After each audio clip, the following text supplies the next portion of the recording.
bonsoir, bonjour, bonsoir à toutes, bonsoir à tous, et bonsoir messieurs Sacha Tom qui vont m'accompagner pour ce deuxième épisode. Soyez les bienvenus dans Planet Time, le deuxième épisode, le débrief de la J19 et la J20 qui arrive dès mardi. Vous serez sans doute en train de voir ce débrief alors que la J20 s'est déroulée. Enfin bref, on a très peu de temps pour tourner les émissions. Bonsoir à tous messieurs, comment vous allez? Bonsoir, ça va super. Euh, Merci pour l'invitation. Donc, j'ai hâte de débattre. Et puis, nouvelle année, la deuxième phase, Ok. Eh ben écoutez, moi ça va aller. On est prêt là, on est prêt pour ce petit débrief de cette J19. Et puis on fera un peu de prono pour la journée 20. Exactement, Tom. On va partir, comme vous le savez, pour ceux qui nous ont déjà suivis sur le premier épisode, et je vous invite à le suivre. On va partir sur les résultats de la J19. Quelques surprises. On parlera, entre guillemets, d'un léger, on peut dire, coup de cœur. Puis on enchaînera sur un dossier important. On l'a annoncé sur Instagram. Enfin, on en parlait avec Tom la semaine dernière. Les pénalités, en tout cas, pour quelques clubs sont tombées. Pour avoir une deuxième salve au cours de la fin de l'hiver. On verra qui pourrait être encore pénalisé dans les prochaines semaines. Et puis, on accueille Sacha qui est le spécialiste de la poule A, qui, malgré que Chalon soit en Pro B, en Élite 2, continue de suivre la National 1 et voilà, nous ramène une certaine force de caractère et d'analyse pour la poule A. On suit un peu moins avec Tom de notre côté. Allez, on est parti sur les résultats et puis on va partir sur le premier match. Si je le présente dans quelques secondes. Messieurs, vous avez suivi quel match là, ce week-end donc je vous présente les résultats. Sacha. de moi, il disait, j'ai regardé, je ne peux pas regarder trop parce que le salon sujet, donc je suis un peu les résultats à droite à gauche. Mais après, en même temps, j'ai puis après, j'ai pas eu le temps de regarder. J'ai regardé les scores, j'ai regardé aussi les évaluations, donc des choses, tout ça, Et, hein, Sacha, ce que tu nous dis. La poupée d'ensemble, quelques surprises, pas de clairement. surprises. On parlait un peu off. Il y a eu des surprises. Hein. Metz, Ouais, effectivement, ouais, effectivement, ça sera parti du stade tout à l'heure. Ouais, ouais. Saint-Vallier aussi. Saint-Vallier, gros match contre Lyonceau. On parlait de ce match. On va en parler dans quelques instants. On va commencer avec le premier match. Sacha, j'ai cru comprendre que tu allais suivre un peu tous les résultats à la loupe, mais il me semble que tu as regardé Angers-Tours. C'est bien ça, on va y revenir dans quelques instants. On va commencer par le premier match qui a eu lieu à 19h. Voilà, pas de suspense, on va passer très rapidement là-dessus. Le Pôle France qui a craqué physiquement, par logique, sur ce match.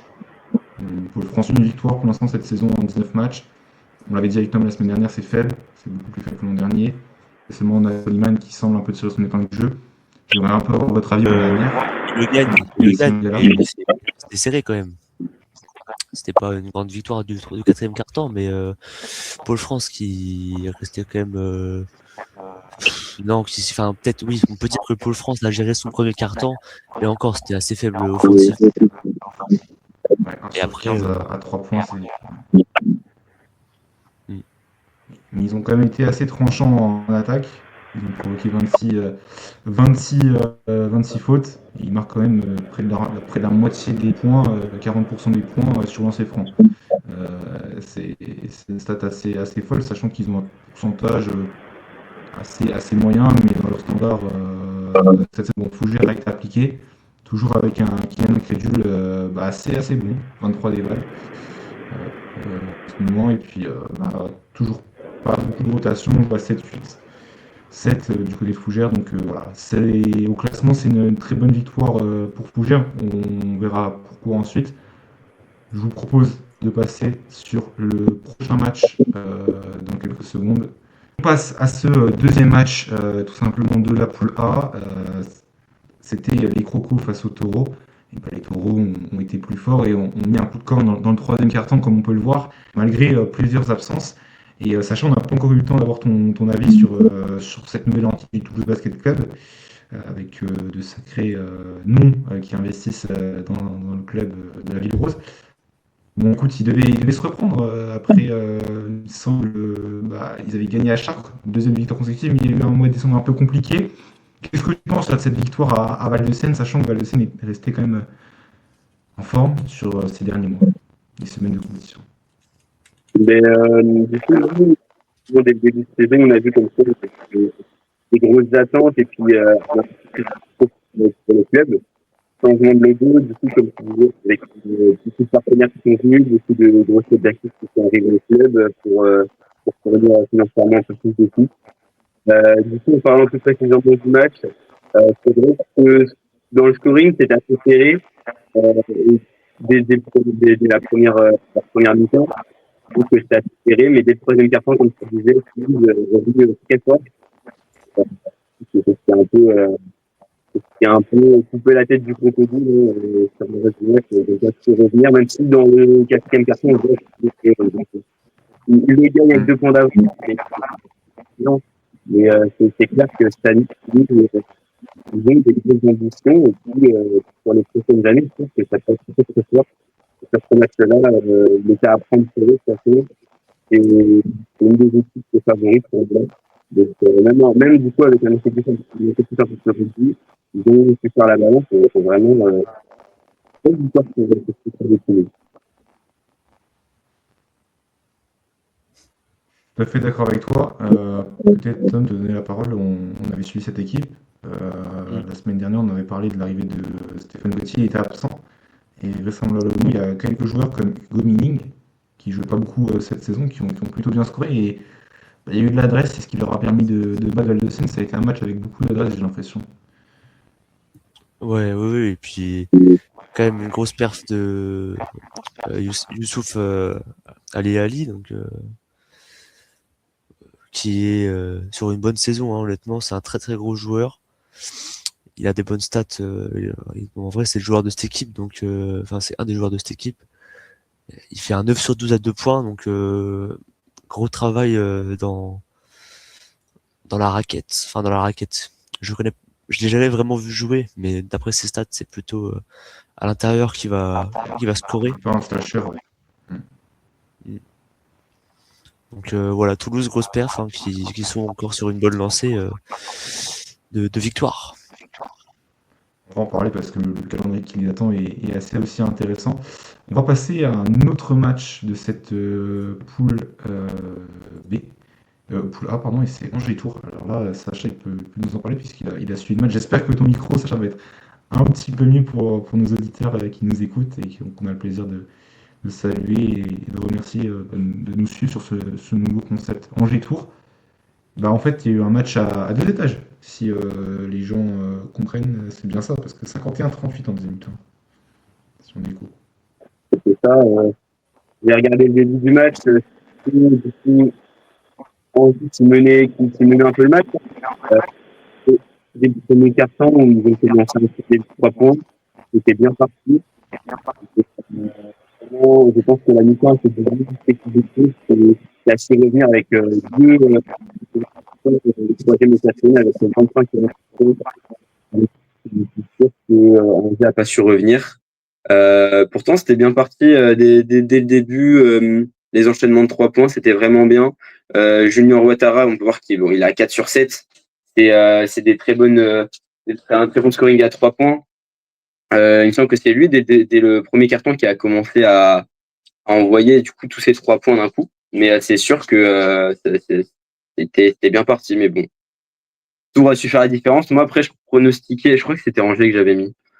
Belle surprise du coup pour moi. Après, de toute façon, les deux équipes pour moi sont un peu kiff-kiff, mais c'est sûr que là, dès la deuxième partie de mi-temps, Tours a fait la différence. La différence avec 3 joueurs, comme on peut le voir, Diop, Kaba qui revient plutôt fort là, sur ces derniers temps, mais il est qu'à +1 sur le terrain, donc c'est peut-être en première mi-temps où il a, j'imagine, plus joué. Et en seconde, logiquement, un peu moins. On peut remarquer Zion Debo qui score peu, mais qui a une bonne éval en 20 minutes. Il score que 5 points, mais 12 d'éval. Je crois qu'il ne perd pas de ballon. Ça a souligné. Et puis, bah, Tours. Est-ce que tu as la réponse pourquoi Barham a peu joué? Est-ce qu'il s'est blessé? Il joue que 9 minutes. Est-ce que tu as l'info si tu te souviens? Mais même moi, j'étais assez surpris, mais j'ai pas vraiment vu le moment personnellement. Mais je crois que oui, il s'est fait un petit truc. Mais ils ont voulu le conserver pour le reste du match, je pense. Mais j'ai pas fait attention à quel moment il s'est fait mal. Mais je crois bien que oui, il s'est fait mal. Mais dès le début, il était pas titulaire, bizarrement. Et puis, bon, ils l'ont fait jouer 9 minutes. Est-ce qu'il avait peut-être une petite douleur, une petite gêne, et ils n'ont pas préféré le faire jouer plus longtemps, peut-être. Mais en tout cas, j'ai pas vraiment fait attention à quel moment il s'est fait mal. Effectivement, pardon, il tourne à 10 points de moyenne cette saison. Mais il joue un peu moins hein, ces derniers temps, on peut l'observer. Il joue vraiment très peu, hein. C'est peut-être s'arrêter un peu là-dessus. Bah, Sacha, tu le connais plutôt bien parce qu'il était à Chaland. Il est passé aussi par Lyon, Tom. Tu l'avais vu à Charleville. Attends, j'ai un doute. Ouais, Peut-être qu'il était pas. mais Jordan Barman, ça me dit rien. Ouais, non, non, c'était l'année où Charleville, bah, l'année juste avant que Charleville monte en fait. Il tournait Ouais, quand je même pense. à 14 points plus de 15 points de moyenne, ouais.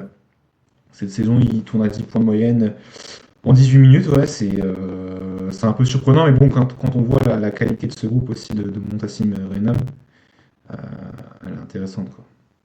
Et bon, c'est pas un profil qui va forcément, comment dire, être vraiment dans le scoring pur et dur parce que bon, il joue beaucoup intérieur, il joue pas du tout extérieur et puis c'est surtout un gros défenseur aussi. Gros défenseur, gros contreur.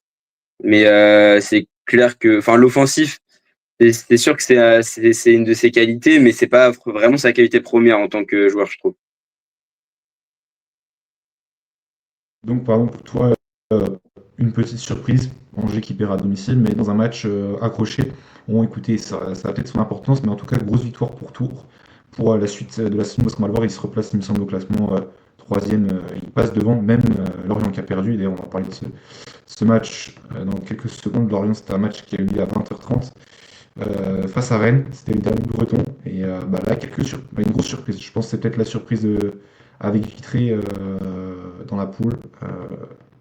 Lorient qui perd et qui prend quand même 92 points à domicile, et ça c'est quand même très surprenant. C'était le match entre la famille Scléar aussi. Adrien contre Geoffrey. Geoffrey a fait un sacré match du côté de Rennes, avec, malgré un petit 2 sur 5 au lancer. Il a salué le cousin. Grosse victoire de Rennes, assez impressionnante là pour le coup, messieurs. Ah oui, oui, là, pour le coup, et les trois derniers cartons, c'était assez. Enfin, surtout le dernier carton. Le dernier carton, ils les ont écrasés. Hum, Mais globalement, la Rennes était quand même au-dessus dans ce match-là. Euh, et c'est plutôt bon signe pour la suite, parce que Rennes en avait besoin. On peut peut-être parler aussi de cette. Vous le voyez peut-être pas sur votre écran, mais on peut peut-être parler aussi de cette attrape. On n'a pas regardé les matchs, et il me semble on en parlait la semaine dernière. Rennes avait mis un 3 points lors de son dernier match, lors de la journée 18. Ils sont à 10 sur 24. Ouais, c'était affolant la Avec dernière journée. avec des cadres et même des jeunes joueurs. Je pense à Pointel, qui met 11 points en 15 minutes. Tout le monde a su répondre présent. Je parle de Gaby Pointel, puisqu'il y avait les frères qui ont joué. Tout le monde a su répondre présent dans ce derby. Et bah, ça montre que cette poule A, elle est peut-être encore plus dense qu'on parle. Et attention, alerte pour Lorient, parce qu'ils sont pas sereins. Et Sacha, je pense qu'on se souvient bien l'an dernier que Pascal Thibault avait pas réussi à emmener ce groupe en poule haute. Est-ce que selon toi, Lorient est vraiment menacé, ou ils vont se ressaisir, Sacha? Parce que là, perdre à domicile contre Rennes, tu avais perdu la semaine avant à Levallois. C'est clair que là, t'as un petit coup de mou. Après, bon, on enchaîne le Valois, Rennes, c'était un derby, donc dans un derby, tout peut se jouer. Après, avec un tel écart, c'est sûr que c'est une surprise, mais pour moi, Lorient, là, à mon avis, ils ont sûrement un petit coup de mou, peut-être quelques pertes de qualité, mais avec l'effectif présent, je ne vois pas d'autres alternatives que réussir à être dans la poule haute pour moi. Je pense qu'ils vont se ressaisir pour moi, ils vont se remettre dans cette poule haute à fond, dans peut-être le top, pour moi, peut-être le top 3, le top 5. mais pour moi, c'est inévitable. Ils vont forcément remonter un moment ou l'autre. Après, c'est là qu'on voit, je te rejoins aussi, et c'est là qu'on voit que cette poule, elle est très dense, que tout le monde peut un peu battre tout le monde. C'est très intéressant de voir ce genre de match. Bon, après, ça reste un derby. C'est peut-être aussi l'enjeu, tout l'enjeu de la chose, mais c'est c'est bien de voir aussi que cette poule est très dense, que tout le monde peut battre un peu tout le monde. Ça remanie un peu les cartes, c'est vraiment sympa. Mais pour moi, ils vont se ressaisir. Ok, bon, motif d'espoir, sachant qu'il faut l'ajouter, Gazala, il me semble qu'on en parlait, Tom, la semaine dernière, on avait donné l'info, il était allé être suspendu pour ce match, et effectivement, ça s'est peut-être vu un peu dans le scoring, parce que Maxime Chopin joue peut-être un peu plus que d'habitude et passe totalement à côté de son match en attaque. Malheureusement pour l'ancien du Pays de Fougères, c'est pas du tout la même saison qu'il vit. Ouais, 6 là, il était points. à 2 sur 10 à 3 points. Ouais. Ah ouais, Ça pique quand même. On voit que l'année dernière, il tournait à 5,7 points de moyenne et que cette année, il tournait à 5,8. C'est sûr que c'est pas le même Maxime Chopin. Après, c'est pas la même équipe non plus, mais c'est assez surprenant. Ouais, ça sera intéressant d'avoir son retour sur la saison. En tout cas, on va peut-être se renseigner pour savoir comment il vit de l'intérieur aux côtés du CF Lorient, parce qu'il y a quand même de sacrés joueurs qui ont joué au niveau dessus, et puis des étrangers. Bah, je pense à Lechowskas qui a pas beaucoup joué, et qui a pris que 2 tirs dans le match, c'est peut-être aussi un peu surprenant. Voilà, bon, il y a des petites choses qui fonctionnent pas forcément à 100% du côté de Lorient. Heureusement qu'il y avait Franceschi et puis Quetta qui ont mis 44 points sur les 79 de quoi. Donc c'est pour dire que là, ouais, c'était 2 joueurs contre une équipe, j'ai l'impression, entière sur ce match-là. On va passer sur Chartres, pardon, Sable d'Olonne. Là, peut-être aussi une légère surprise. Euh, il me semble que on avait tous pronostiqué Chartres, à moins que Sacha, tu avais pas pronostiqué les Sables, je sais plus. Mais voilà, Chartres avance et peut récupérer une victoire si les Sables ne se qualifient pas en poule parce que vraisemblablement Chartres, ça commence à faire un peu de chemin et ils sont, comme on disait, ils sont mal placés dans cette poule. Ils ont du retard, voilà, ils ont du retard, je dirais, dans cette poule A, mais match appliqué, match de traînard, mais ils ont fait le taf face au Sable à domicile. Ouais, c'est clair. C'est pour une équipe comme Chartres qui vient de descendre de Pro B et on les attendait pas vraiment à ce niveau-là. Même avec la qualité des joueurs qu'ils ont recrutés, on en a parlé lors du début de saison. Mais là, ça leur fait du bien, je pense, cette victoire. De voir qu'ils arrivent à battre une équipe comme les Sables qui se positionne dans la poule haute, qui pour moi est un favori pour peut-être les playoffs. Enfin, pas forcément un favori, mais au moins pour se qualifier pour les playoffs. C'est sûr que ça doit faire du bien cette équipe de Chartres. Après, on peut parler un peu des Sables, le retour de Quentin Rueil qui était vite fait blessé au dos, il me semble. Bon, je pense qu'il reste sur des minutes limitées. Un Case Wright qui, pour moi, reste un peu décevant. 14 minutes, il fait pas grand-chose. Euh, mais bon, c'est même au niveau du scoring, c'est pas monté très haut. Donc peut-être un match à oublier, même sûr un match à oublier pour les Sables. Mais en tout cas, belle victoire pour Chartres qui en avait vraiment besoin. Ouais, on peut peut-être féliciter Franck Lougoff que Charleville-Metz, enfin que Metz avait connu, il me semble, en plateau, pardon, au final fort de National 2, ancien coach de Levallois qui était coach de Levallois jusqu'à à peu près la moitié de saison dernière. Et il avait été écarté et il rebondit avec Chartres dans une belle mission maintien. Tom, un mot peut-être à ajouter sur ce match, même si c'est 2 équipes que tu connais peut-être pas forcément. Peut-être un point sur quelque chose que tu voulais souligner sur des stats. Bah, écoute, en vrai, pas vraiment. C'était plutôt un match qu'on pensait qui se déroulerait comme ça. Bon, on avait un peu anticipé la chose. On pensait que Chartres allait gagner, mais on les voyait pas non plus gagner de 20 points. Donc c'est un peu ce qui s'est passé ici. Chartres a été légèrement au-dessus, mais le match reste quand même globalement équilibré. Euh, mis à part, voilà, peut-être qu'il y a eu un petit relâchement dans le 4e quart-temps pour les Sables, mais sinon, en plus, pour Chartres, t'as quand même, si je me trompe pas, les 12 joueurs qui ont joué, je crois. Euh, donc, ils ont fait tourner.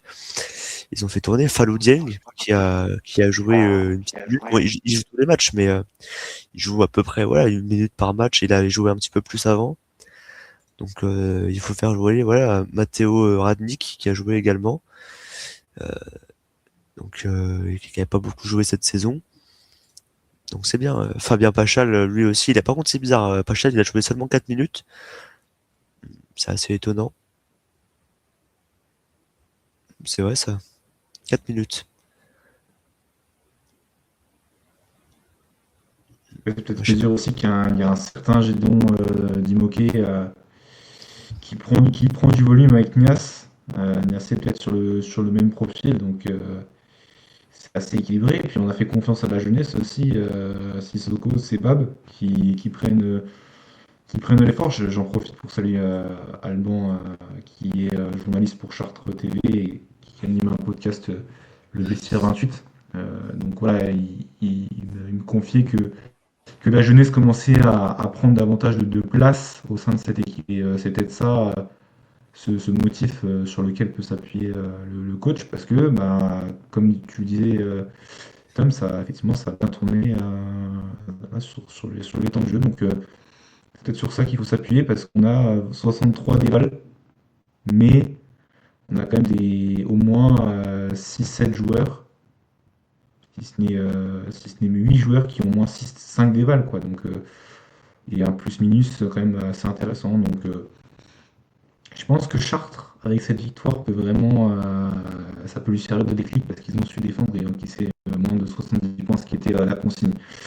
On verra. Ils ont un prochain match qui peut être intéressant dès mardi. On va quasiment achever cette fin de récap de résultats sur la poule A. Le derby francilien, match ultra intéressant. Je vais essayer d'abord t'exprimer, Tom, et après on aura Sacha ce qu'il a vu. Bon, on se marrait un peu pas. Ah sur aussi. Poissy, on les a un peu pris de haut quand même. Ils nous ont Oui. montré l'inverse. Bah 10 points d'écart. On avait pronostiqué plus que 10 points. Parce que ouais, Poissy qui était en grande difficulté.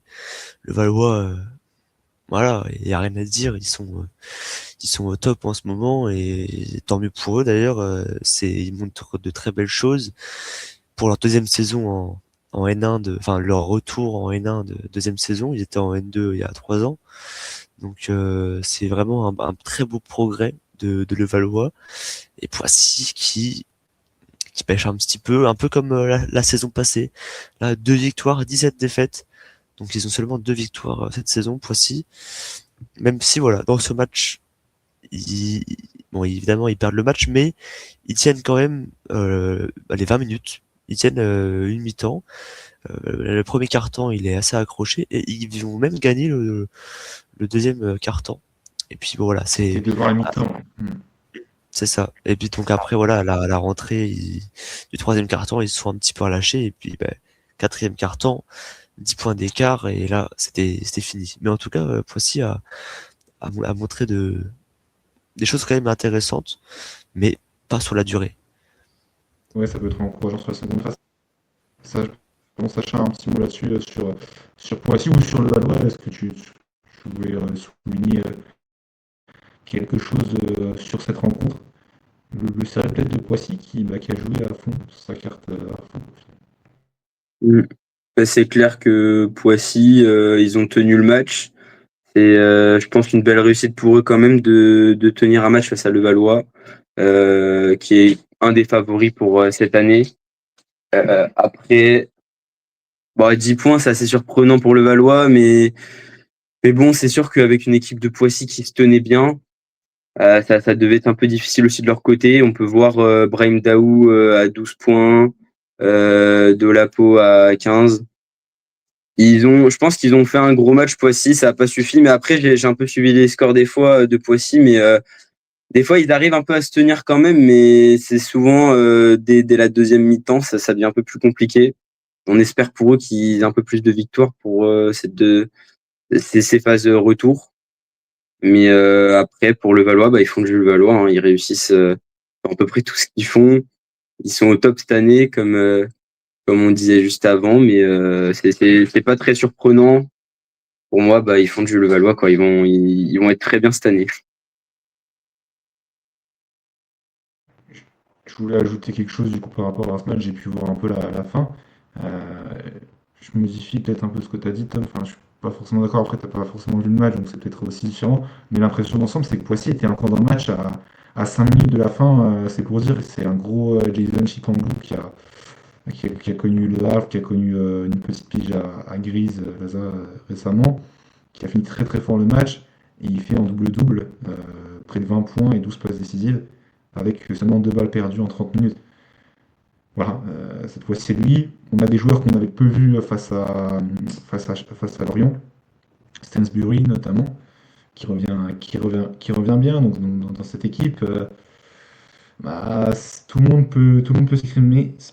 Il me semble qu'on peut peut-être aussi souligner la première de Samuel Ténelien, qui a joué son premier match, le jeune joueur de Poissy. 4 points, 4 passes, une balle perdue en 9 minutes. Plutôt intéressant. Un joueur qui est de la réserve, il me semble. Donc, promesse à suivre sur la suite. Mais voilà, c'était la petite découverte de cette J19. Je crois pas qu'on le connaisse tous les trois, mais voilà, on le découvre tous ensemble sur Planet Time ce soir. On l'avait bien senti, on avait du flair. Et quand j'en ai parlé un peu à Sacha après, je lui disais, ouais, l'émission est en cours de traitement. Ouais, on voit bien Vitré avec Tom l'emporter. Et ben voilà, on a eu ce qu'on a eu. Vitré on a peut-être porté chance à Vitré en les mettant en valeur. Belle victoire face à Tarbes. On a tous les trois pas regardé le match du tout, mais on voit que l'écart s'est fait dans le troisième quart-temps avec la défense, parce qu'ils avaient quand même pris 40 points en première mi-temps et ils en prennent que 10 de moins en deuxième. Euh, Messieurs, votre réaction quand vous voyez ce score? Tarbes qui est bloqué à 70 points à Vitré, alors que à Vitry, on sait qu'il traverse une phase difficile, mais on en parle avec Tom la semaine dernière sur le premier épisode de Planet Time. Il y a de la jeunesse, il y a les étoiles, on va dire, Fidelis Okere et puis De Bruyne, qui ont fait le taf. Et plutôt une belle adresse, hein. Très très adroit, 3 points, on peut le souligner. Ouais, clairement, oui. C'est une surprise. Moi, je m'y attendais pas. J'avais pronostiqué Tarbes, mais là, le troisième quart-temps, il a cloué les Tarbais. Pour moi, j'ai l'impression que c'est ce qui les a un peu mis la tête sous l'eau. On voit bien que dans le quatrième, ils essayent de se réveiller, mais Vitré les a pas laissés revenir. Et là, Vitré, je pense, montre qu'ils sont là, ils sont encore dans cette division et qu'ils veulent aller jusqu'au bout. On peut voir que c'est des joueurs qui vraiment, ils ont envie de montrer à leur public, à toute la division, qu'ils sont encore là. On peut peut-être parler de Jules JB qui a fait un match un peu moins bien que d'habitude, parce qu'il me semble qu'habituellement, il est à peu près à 17 points de moyenne, il me semble. Mais il met beaucoup de plus de 20 points. J'ai vu ces 4 derniers matchs. Donc un peu en dessous, mais comme on voit là, il y a des joueurs qui sont là pour prendre le relais. Alexis Ville, 14 points. 2 sur 3 points, c'est vraiment des belles stats. Leonardo, je vois, il a 20 dévals, 4 sur 7 à 3 points, c'est vraiment incroyable. Donc, on peut voir que dans cette équipe-là, n'importe quel joueur peut briller. Comme tu disais, c'est une équipe très jeune, donc c'est peut-être aussi ce qui fait que ça tourne un petit peu. Après, si on devait parler un peu de Tarbes, globalement, on peut voir que l'effectif, c'était un peu moyen, à part forcément Alexis Yetna, qui a forcément fait un match XXL. Avoir ses stats, 31 dévals, c'était vraiment un gros match pour lui. Et malheureusement, il n'a pas su faire la balance. Ouais, alors, c'est vrai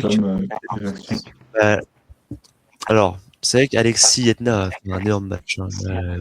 Il a joué 36 minutes, 10 sur 12 à 2 points. Il a même mis un petit 3 points. Donc là, c'est un match de patron. Hein. En plus, c'est un très très bon pied. Donc Tarbes aurait tout intérêt à essayer de le garder pour l'année prochaine, même si ça risque d'être compliqué, mais pourquoi pas.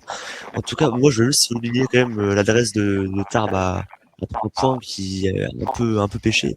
Ils ont beaucoup tiré à 3 points et 31 tirs et 7 seulement réussis. Et donc voilà, je trouve qu'il y a quand même eu beaucoup de déchets à 3 points. C'est bien dommage pour Tarbes, mais je pense que ça a fait la différence. Pareil, hein, les lancers francs, il n'y a pas eu beaucoup de lancers francs dans ce match. Seulement 12 et 11 de l'autre côté, donc il n'y a pas eu un match avec énormément de fautes. Donc voilà, c'était un match assez... ça jouait quoi. C'est à jouer, et puis il y a Mathias Flos qui est toujours présent dans cette équipe en tant que pigiste. Il a joué son 4e match. Bon, un peu moins bien, mais il nous enchaîne des stats intéressantes dans ses standards. Même si bah, il a loupé 2 lancers francs, on peut le voir à l'image. L'ancien de Boulogne-sur-Mer. Voilà, il retrouvait 2 lignes aussi, il retrouve un peu de service. Je le rassure, je pense toujours rassurer, mais à voir aussi comment son intégration va pouvoir se dérouler, sans doute en poule haute pour Tarbes, qui avec cette défaite bah, n'est pas encore qualifié et se voit menacé, ce qui nous permet de passer rapidement au classement de cette poule. Vous l'avez sous vos yeux, normalement. Je ne sais pas si monsieur vous les voyez. La bonne opération, c'est... Ouais, la bonne opération, on peut se l'avouer, c'est Toulouse et surtout Rennes qui remonte. Toulouse est dans le top 7 et puis Rennes est aux portes de ce top 7. Et c'est ça qui est vraiment intéressant dans ce championnat. Tout le monde peut battre un peu tout le monde. Donc hâte de voir les prochains matchs là pour voir comment ce tableau il va changer, parce que je pense qu'il va pas mal changer aussi ce tableau. Intéressant, intéressant. Bon, on va descendre rapidement sur le tableau de la poulée. Le Havre toujours leader, bah, ça nous permet d'enchaîner sur les matchs du Havre, pardon, euh, puisque le Havre a explosé Berck, victoire collective. Et franchement, c'est très très rare de voir un collectif, Tom, le Havre vraiment XXL cette saison. J'ai l'impression, là, avec ce match-là, une véritable Ouais, démonstration clairement. face à Berck. Clairement. Alors après, moi, je m'attendais pas à un aussi gros écart entre les deux équipes, parce que Berck, honnêtement, pour avoir vu jouer quand ils sont en forme, ils sont en forme, et il n'y a pas de souci là-dessus. Ils sont meilleurs à domicile, mais Berck, c'est franchement une grosse équipe. Ils ont des très bons joueurs. Après là, ouais, je vois qu'ils ont pas. Ouais, il y a Pommier qui fait du Pommier, 18 points, 9 rebonds, 20 dévals. Enfin, voilà, 4 sur 4 lancers francs. Il fait vraiment encore un beau match. Mais voilà, t'as Pommier, Thomas, les deux gros de l'équipe quoi. Et en dessous, un peu plus faible. C'est ça le souci de ce match-là, c'est que on a ouais, Mon Désir, il joue 29 minutes, 4 points. Catastrophe dans les évaluations, ouais. On peut le souligner, avec que 3 joueurs et derrière, la quatrième plus grosse éval. Alors, il faudrait sortir les calculettes et les crayons, mais c'est bien 3 dévals que je dis sur Mathéo Borne, quoi. La quatrième plus grosse éval, 3 d'évaluation. En Les gens plus, ouais, sont c'est passés vrai. totalement à côté de leur match, quoi. C'est une catastrophe. Bon, ils marquent même pas 60 points. Et 3 points, ils ont Quatrième marqué déval. 3 points. Ouais, Très peu, hein. c'est, c'est un match à mettre aux oubliettes là, pour Berck parce que moins 26 à l'arrivée, mais 50 déval d'écart, quoi. Les Havres, les Havrais, on peut que bien les connaître, nous les Chalandais maintenant avec ces beaux playoffs. Mais ouais, c'est sûr que Berck est totalement passé à côté de son match. 59 points, c'est sûr que ça a oublié. Je pense avec une autre forme, comme tu disais Tom, peut-être avec du coup une meilleure adresse et puis des meilleures compétences dans des meilleurs jours, ça aurait peut-être fait la différence, ça aurait même sûrement fait la différence. À voir avec ces matchs retour. Mais bon, là, c'est sûr que c'est un match à oublier. Le Havre, ils ont pas laissé de chance à ces Bercois, on dit, je pense. Mais ils n'ont pas laissé une once de petite chance. Ils les ont mangés jusqu'au bout, même si bon, on peut noter comme quoi le premier quart-temps était plutôt en faveur de Berck. 22-17. Moi, je pense que en voyant ces débuts de match, on n'aurait jamais pu imaginer que le reste serait aussi catastrophique. Mais c'est surtout quand on voit les cartons, le deuxième et le quatrième qui ont totalement penché du côté de Havre. Et puis bon, après, on peut voir un Stephen Cahill à 13 points, qui serait, même si je pensais qu'il allait un peu plus se scorer cette année, bon après, il est très très bien entouré, mais qui continue de faire du Stephen Cahill, 20 dévals, c'est tout bonnement incroyable. Kevin Bercy, 24 dévals, alors qu'il a joué que 18 minutes, 17 points. C'est sûr que là, ils ont bien fait tourner, je pense, un peu, dans l'effectif. On peut pas avoir un joueur qui va être au-dessus des 25 minutes, donc ils ont dû, à mon avis, bien tourner l'effectif en voyant l'écart de points qu'il y avait. Et ça peut être que bénéfique pour certains joueurs. Mais là, c'est sûr, le Havre, ils ont totalement survolé Berck. Ouais, c'est vrai que le 26-7 au deuxième quart-temps, il fait mal. Hein. Je sais pas comment tu te relèves de ça dans un match. Je pense que les mots du coach à la mi-temps, ils ont pas dû être sympas. Ouais, bon, on va quand même saluer la bonne saison de Berck et puis c'est aussi le retour de Spinelli. Souligner quand même bon match Enoch qui joue très peu de déplacements de par il a une autre fonction aussi, hein, il est enseignant professeur de PS. Il joue quand même 24 minutes et il a réussi à être plutôt adroit dans la peinture. C'est pas non plus le plus mauvais de l'équipe de la LBR du côté de l'Havre. Et messieurs, j'aurais aimé souligner Ajaré Sani, dont on a un peu évoqué les débuts la semaine dernière. Bon, il perd 4 ballons. Et j'ai un peu mis l'oreille sur l'interview de Lauren Dalt sur les réseaux sociaux du Havre après la rencontre, où elle expliquait que ce joueur, on n'avait pas encore tout vu et que son potentiel allait vraiment être à suivre du côté, en février, puisque il arrive il me semble qu'il n'avait pas beaucoup joué, il n'est pas encore au rythme de cette équipe du Havre, mais il répond déjà bien présent avec 15 points de moyenne en 2 matchs, quoi, avec des pourcentages assez intéressants. Donc vraiment une belle recrue qui va sans doute rester pendant un voire plusieurs mois au Havre. Mais je pense que là c'est un très très bon coup signé de la part des Normands. De cette recrue dont on ne voyait pas le visage, mais on vous sortira la petite présentation. Mais est-ce que ça peut être l'homme fort, justement, en quelques instants, si on fait un focus, Tom, Sacha il semble en tout cas plus collé peut-être au dispositif. Il est mieux intégré le dispositif du Havre proposé par le Briandel, j'ai l'impression. Parce que il joue pas non plus beaucoup, il faut le rappeler dans cette équipe, il a joué que 21 minutes de moyenne là, sur les 2 matchs.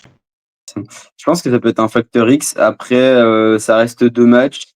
On sait bien que ça peut changer, mais en tout cas, c'est une très bonne recrue pour le Havre qui peut, je pense, beaucoup aider cette équipe, même si elle est déjà très bien en haut de tableau. Hein. Mais bon, après, ça reste 2 matchs. Donc, après, à voir comment il va s'en sortir pour la suite. Mais de toute façon, ça peut que aider le Havre dans cette équipe pour se maintenir dans le haut de tableau et puis en cette première position. Bah, c'est ça, oui, bah oui. Et puis le joueur a quand même un très gros CV. Hein. Juste avant, il était en Allemagne, deuxième division. Voilà, il avait 15 points de moyenne. Il a quand même joué 20 matchs. Il jouait 24 minutes par match. Donc, enfin voilà, il a quand même connu des hauts niveaux. Et c'est pas étonnant qu'il score autant et qu'il aide autant cette équipe. Donc, honnêtement, grosse recrue. Et honnêtement, il va aider jusqu'à la fin de la saison. Je sais pas jusqu'à quand il a signé, si c'est un contrat long ou pas, mais il ne peut qu'apporter à l'équipe. Pour gérer Sani, en tout cas, le Havre garde les commandes, puisque derrière, c'est un peu trébuché. On va parler de l'équipe qui a trébuché ce week-end. Et là, vraiment très très très surpris avec le match en semaine que vous avez pu suivre sur le média, que j'ai pu commenter. Ça a été un match cauchemar, mais vraiment à oublier pour le MSBC en début de semaine. Match avancé, je parle du MES Mulhouse, défaite de près de 25 points d'écart, il me semble, 29 points pardon, d'écart. Et ben là, ils ont fait une première mi-temps de chef face à Orchi. Ah, messieurs, on en parle en off sans lancer l'émission, mais waouh! Félicitations à Fortas pour son retour qui n'ont pas trouvé de constance au tir, mais j'ai l'impression que c'est lui qui a, pour avoir vu une grande partie du match, c'est lui qui a impulsé cette belle victoire qui s'est dessinée surtout en première période.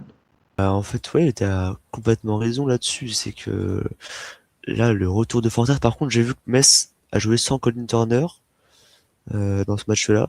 Je sais pas si tu as une raison. Il était peut-être blessé, un petit coup. Je sais pas. En tout cas, Colin Turner, non, j'ai ouais, pas tout Colin. d'infos précises. En tout cas, effectivement, il était sur le banc. Euh, il n'est pas parti ou quoi. Bon, il y a des rumeurs qui tournent comme quoi il pourrait partir ou quoi. En tout cas, il est toujours à Metz. Donc voilà, je préfère préciser pour les gens Retour qui contre sont Charleville. qui entendent parler à droite à gauche. Et est-ce qu'il sera là contre Charleville? On mettra la connerie, j'ai aucune info. Mais on n'est pas là pour. Non, non, vraiment, j'ai aucune info. Mais c'est vrai que ça pourrait être un gros point faible si Turner est absent face à Charleville, parce que là, ils seront à l'extérieur et ça sera un peu différent dans une autre configuration de match. Mais écoute, l'absence ne s'est pas vue comme dans de nombreux matchs. Hein.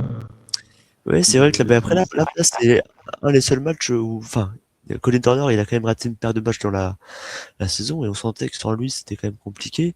Là, avec le retour de Fortas, heureusement que ce Fortas est revenu. Parce que sinon, ça aurait été plus compliqué. Mais ouais, voilà, Fortas, Momatsek en forme. Et on retrouve encore une fois des joueurs comme Suarez qui sont en forme. Là, par exemple, là, il a mis 12 points, il est à 2 sur 3 à 3 points. Et des fois, il fait des matchs où il joue, tiens, comme Saint-Vallier, il a joué 13 minutes, il a mis 2 points. Euh, des fois, il fait des gros matchs, comme des fois, le coach le fait pas jouer, et il marque pas. Et pourtant, je suis sûr qu'il apporte à l'équipe. Et il mérite plus de temps de jeu, ce joueur. Donc, bon, c'est un peu dommage là-dessus. En tout cas, mais ça fait un beau match. Orchi a joué seulement à 7 aussi, ça il faut le souligner. Donc Orchi a fait avec ce qu'ils avaient, mais ils ont quand même ils se sont bien battus contre un Metz en forme, très en forme même. Sacha, ton avis sur ce match? On avait pronostiqué tous les trois Orchi. Euh, voilà, ils ont fait la surprise. Bon, certes, comme tu le disais, Tom, avec des blessés qui sont Vérac pour 2 mois. Blanc, il me semble qu'il a 1 mois d'arrêt. Enfin, euh, et Tibérien devait revenir d'ici le match face à Lyonceau, donc dans quelques jours. Tibérien qui a d'ailleurs du déplacement à Metz, mais n'a pas joué comme Oud Brahim, qui n'a pas joué. Mais on peut souligner les débuts de Cheikh Sekou Kondé, peut-être Sacha te analyser là-dessus. Je pense que tu as beaucoup de choses. Tu connais bien ce joueur pour l'avoir vu 2 mois du côté de Chalon. En Pro B, il arrive de Pro B des Ligues. Là. Et oui, Cheikh Sekou Kondé qui directement après la fin de sa pige trouve une équipe à Orchi. Bon, ça peut lui faire que du bien de retrouver une équipe de N1 parce que bon, en Pro B, il avait des minutes très limitées. Et puis, bon, c'est sûr que c'était un peu plus compliqué pour lui. Mais là, je pense qu'il fait du bien ce renfort à Orchi parce que sinon, ils auraient joué qu'à 6, il me semble. Oui, c'est ça, 6. Donc là, le voir arriver, il score directement 20 points, 28 d'éval. On peut dire que c'est un très gros morceau qui vient d'arriver dans cette équipe. 7 sur 8 à 2 points, c'est sûr qu'il est très précis là durant ce match. On verra que par la suite, je pense, il va être encore plus performant après avoir quand revient Joe Burton. Mais là, c'est sûr qu'il il a très bien marqué le coup pour son premier match. Après, là, quand on voit l'équipe de Metz, assez surprenant. Bon, une petite dégringolade dans dans la deuxième mi-temps, je trouve. Mais c'est sûr que là, très surprenant de la part de Metz de les voir gagner. 22 points de Fortas, ça a très bien noté suite à cette blessure. Et puis, Je suis d'accord avec toi. Ouais. Tu voulais ajouter quelque chose, pardon, je t'ai coupé. non, après pour moi c'était bon. Ça va. Moi, je suis tout à fait d'accord avec toi. Fortas, comme je dis, qui a vraiment impulsé. Après, Metz s'est fait très, très, très peur. Hein. Moi, je pense que c'est pas de bonne augure pour la suite, même bien qu'ils aient gagné. Cette deuxième mi-temps qui est vraiment catastrophe. Ils marquent que 26 points. Hein. Ils sont retombés dans leur travers du match face à Mulhouse. Orchi a vraiment monté son niveau alors qu'ils étaient que 7. Et sachant qu'il y a un joueur qui n'a quasiment pas joué, et si on retrouve Axel Doussou qui joue 13 minutes, donc ils ont quasiment joué à 6 tout le match. Euh, c'est pour dire. Et ils ont quand même réussi à provoquer pas mal de lancers francs, ce qui a permis d'y croire dans le match. Et Orchi était même passé devant, hein, pour ceux qui n'ont pas suivi. C'est un panier de Greg Le Sort sur quasiment la sirène à 5 secondes de la fin. T'as peut-être vu l'action, t'as peut-être vu l'action. Mais, Ouais, j'ai vu, ça fait, c'est, ils ont ramené Moselle TV, donc on le voyait sous tous les angles. Il a célébré, c'était sympa. effectivement, Et puis c'est il l'heure mérite, hein, de c'est faire un le temps. bon joueur, c'est une carrière, donc c'est bien pour lui, ça va lui faire plaisir. Et puis c'est bien à cet âge-là de vivre des moments comme ça aussi, parce que chaque victoire est super importante, surtout pour Metz, Charleville, enfin dans le bas de classement, voilà. Même si c'est contre Orchi, ça a pas forcément compté pour la suite, mais mentalement Exactement. c'est terrible. Exactement. Tu as devancé ce que j'allais dire, ce que j'avais pensé, ce que je voulais ajouter. Pour Charlie, bon, c'est un peu une autre confrontation. Tu parles de Charlie, on va passer sur ce match. Bon, bah, il n'y a pas de surprise, mais on peut quand même être un peu surpris. Je pense que là, j'ai regardé pas mal le match, mais on prépare peut-être déjà la suite aussi pour Charlie. On voulait éviter les blessures, je pense. On a fait tourner au vu de la Alors, première mi-temps. Dis-nous tout. justement, Grosse défaite en tout cas de Charleville et grosse victoire de Fos-sur-Mer de 30 points. Dis-nous tout le ouais, total. justement, tu parles de blessure. Je sais pas si t'as vu Pichard, combien de temps il a joué, mais il 22 s'est minutes, ouais, blessé, 22. il s'est blessé pendant le match. Du coup, Théo Pichard qui sort dans le troisième quart-temps, je crois. Il a une grosse blessure, il retombe mal, enfin, et puis voilà, il finit pas le match alors qu'il avait, voilà, il avait bien commencé le match, hein, 11 points, 5 passes, voilà, il était bien. 4 rebonds, 17 dévals en 22 minutes, c'est correct. C'était un peu à l'image de ce qu'il faisait. Donc voilà, c'est pour ça qu'on a un Lucas Depay à 10 points. Et voilà, il a forcément remplacé Pichard jusqu'à la fin du match parce que Pichard s'est blessé. J'ai eu un peu de nouvelles sur Pichard. Apparemment, ça irait mieux, mais je n'en sais pas plus. J'espère parce que si Pichard doit faire des examens médicaux et il ne peut pas jouer le reste de la saison, ça veut dire qu'on perd le pigiste de Sébastien Michino. Donc Qui était meilleur rival, qui était meilleur rival en plus depuis qu'il est arrivé, quoi. On en parlait, c'était le joueur un peu star de la semaine dernière, Starts. Mais ouais, ça serait un gros coup dur. Bon, écoutez, grosse inquiétude alors, merci Tom pour cette info, mais ça, il faudrait voir s'il sera opérationnel contre Metz, mais en tout cas, là, contre ça Fos, sera pas on facile. voyait que lui, hein. Enfin, en tout cas, il mettait en valeur l'équipe et voilà. Mais une fois qu'il est parti, l'équipe a lâché et puis on a bien vu que voilà, on jouait plus. On savait que c'était cuit, quoi. Voilà, les joueurs ne jouaient plus. Après, Mario Toulgic a mis 10 points. En vrai, 100% au lancer, enfin au tir. Non, Mario Toulgic fait un match correct, intéressant par rapport à d'habitude. Après, voilà, le reste de l'équipe un peu plus en difficulté. Mais sans Pichard, c'est compliqué. Sans meneur un peu comme ça, un peu expérimenté, on a vraiment du mal. Donc on croise les doigts pour revoir Pichard mardi. Sinon, bah, ça fera un match sans, on verra bien comment ça va se faire, hein. Contre Metz, c'est même peut-être le plus gros match enfin, c'est un des plus gros matchs de cette journée. Ouais, Enfin, en tout on cas, va en parler, il y en a beaucoup des matchs, mais on va en parler. Sacha, Charleville, ouais, on pouvait s'y attendre. Effectivement, bah, ce qui montre un peu, ça, si je rejoins ton argument, Tom, ça souligne ce qu'on disait la semaine dernière, que Charleville était désormais très dépendant de Pichard. Et Sacha, bah, on voit que de l'autre côté, Fausse en profite, quoi, et introduit bien le retour à Parmesan, à Parmesan de Jaron Burrows, qui est encore une fois très très propre. Il prend 7 tirs, il met 12 points, 16 dévals, enfin ouais, bref, Fos-sur-Mer a vraiment monté le calibre et a été très adroit, j'ai l'impression, sur ce match-là. Bah là, on voit bien que Fos, ils sont au-dessus, hein. Après, personnellement, du coup, je n'ai pas vu le match, mais c'est sûr que c'était une bonne dynamique de Théo Pitard. En plus, 5 sur 6 à 2 points. Un peu moins à l'aise en lancer franc, j'ai l'impression, mais c'était vraiment un bon début de match pour lui. Dommage du coup pour cette blessure, parce que j'en suis sûr qu'il aurait pu peut-être resserrer un peu l'écart. Mais bon, c'est sûr que face à une équipe de Fos-sur-Mer qui est très bien armée, ça reste compliqué. Du coup, en espérant revoir Théo Pitard très rapidement, parce que c'est vraiment un joueur très intéressant, avec une bonne vision de jeu. C'est vraiment un très bon joueur que j'ai pu voir au Pôle France, mais j'espère qu'il va vite revenir.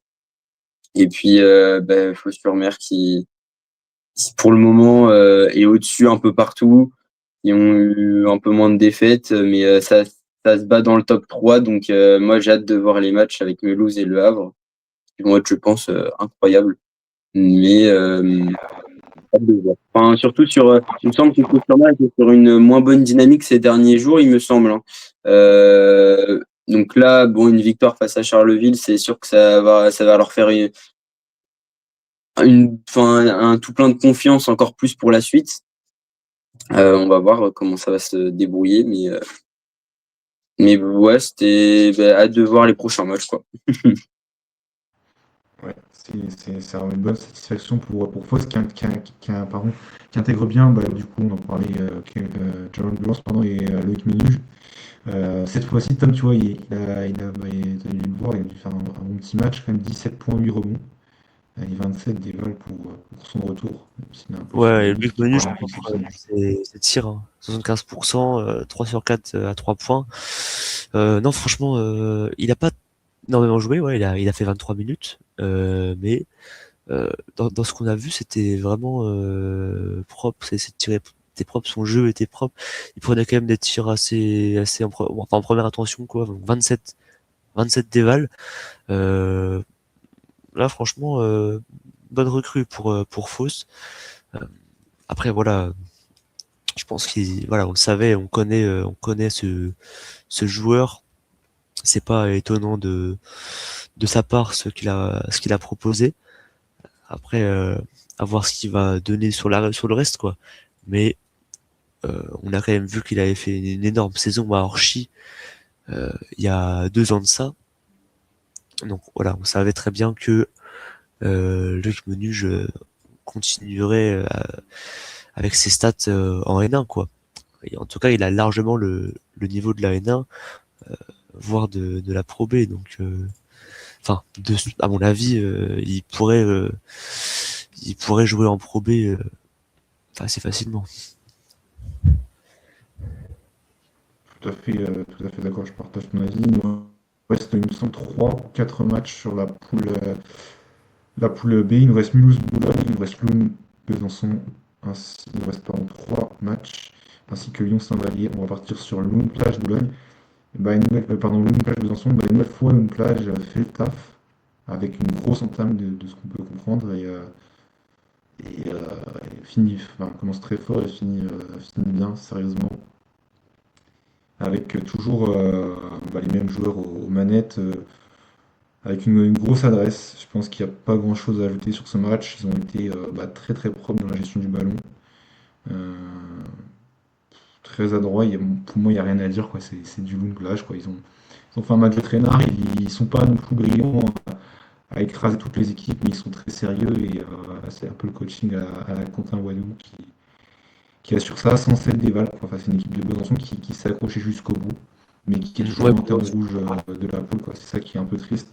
Et on a un Calvin Jumno par rapport à la semaine dernière qui a brillé, j'ai pu voir un peu les stats là, tout à l'heure. Donc, ouais, Jumno qui revient, je sais hein. pas si vous avez si vous avez quelque chose à ajouter sur ce match, d'écrire peut-être un fait marquant, mais moi honnêtement je sais pas ce qu'on peut dire de plus, hormis que Besançon, encore une fois, il leur manque pas grand-chose pour embaucher la victoire, quoi, mais c'est un peu compliqué. Mais voilà, il va leur avoir un calendrier un peu plus abordable sur ces prochaines semaines pour Besançon.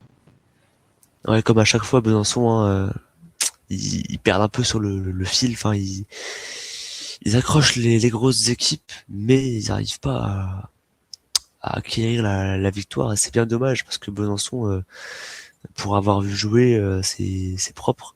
Alors je sais que bon, voilà, et s'ils sont aussi bas dans le classement, c'est pas pour rien, c'est qu'ils ont beaucoup de lacunes.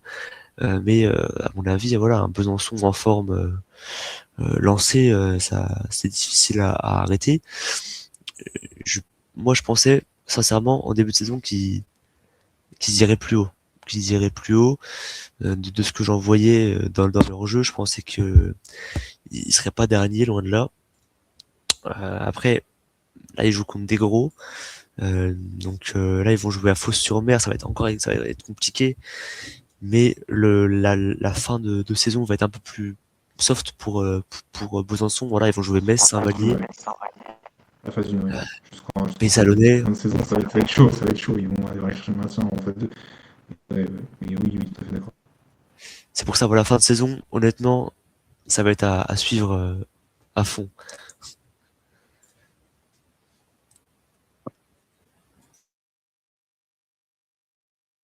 Peut-être très frustrante pour Besançon, qui y croyaient, je pense, jusqu'à la fin. Ils ont fait un deuxième et un troisième quart-temps assez bien, enfin au-dessus en tout cas de Lune Plage.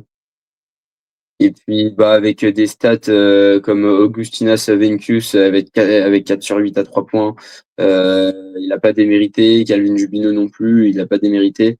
Très frustrant pour Besançon qui ont besoin de victoire en ce moment. Vraiment, je pense cette victoire, elle doit, enfin cette victoire du coup, cette défaite plutôt de Besançon doit vraiment rester bloquée pour beaucoup de supporters et pour beaucoup, enfin pour les joueurs aussi sûrement. Mais ouais, Lune Plage qui se classe très bien. Et je pense on fait un moins bon match ce soir-là. Et puis bah, ils ont quand même réussi à gagner, à l'emporter dessus, alors qu'ils ont eu une très grosse équipe de Besançon en face. Mais ouais, je pense comprendre la déception de cette équipe de Besançon. Et puis on espère qu'ils remporteront le plus de victoires possible par la suite, même si ça va être compliqué. Mais ouais, je pense très frustrant. Ouais, c'est un peu comme Poissy, cette équipe qui court après les victoires, qui a quelques blessés, qui Souni Vencus, il y a Simon Correa aussi qui est arrivé, il y a Fred Thomas aussi qui est parti, hein. C'était entre guillemets le joueur phare qui est arrivé. Erreur de casting en tout cas, erreur de casting ou non, enfin bref. Mais voilà, il est plus au club. On a Auguste Cagny qui, sans avoir eu du mal sur ce match, il finit à seulement 3 déval. Bon, c'est compliqué, comme tu le dis, il va y avoir un déplacement à Fos-sur-Mer, réception de Fos-sur-Mer, mardi, et après ils vont se déplacer à Metz. Un match que vous pourrez suivre avec le média sans doute en fin de semaine, le vendredi 23 janvier. Mais bon, voilà, il va falloir qu'ils gagnent, comme tu disais, Tom, face à des concurrents pour la peau basse, on range le maximum de victoires, parce que bah, ils ont pris victoire comme Poissy, et il serait bien inspiré à en prendre quelques-unes. Il nous reste deux matchs. Mulhouse qui a lancé très très fort son année 2026 et est actuellement au deuxième ex-aequo avec Foss justement.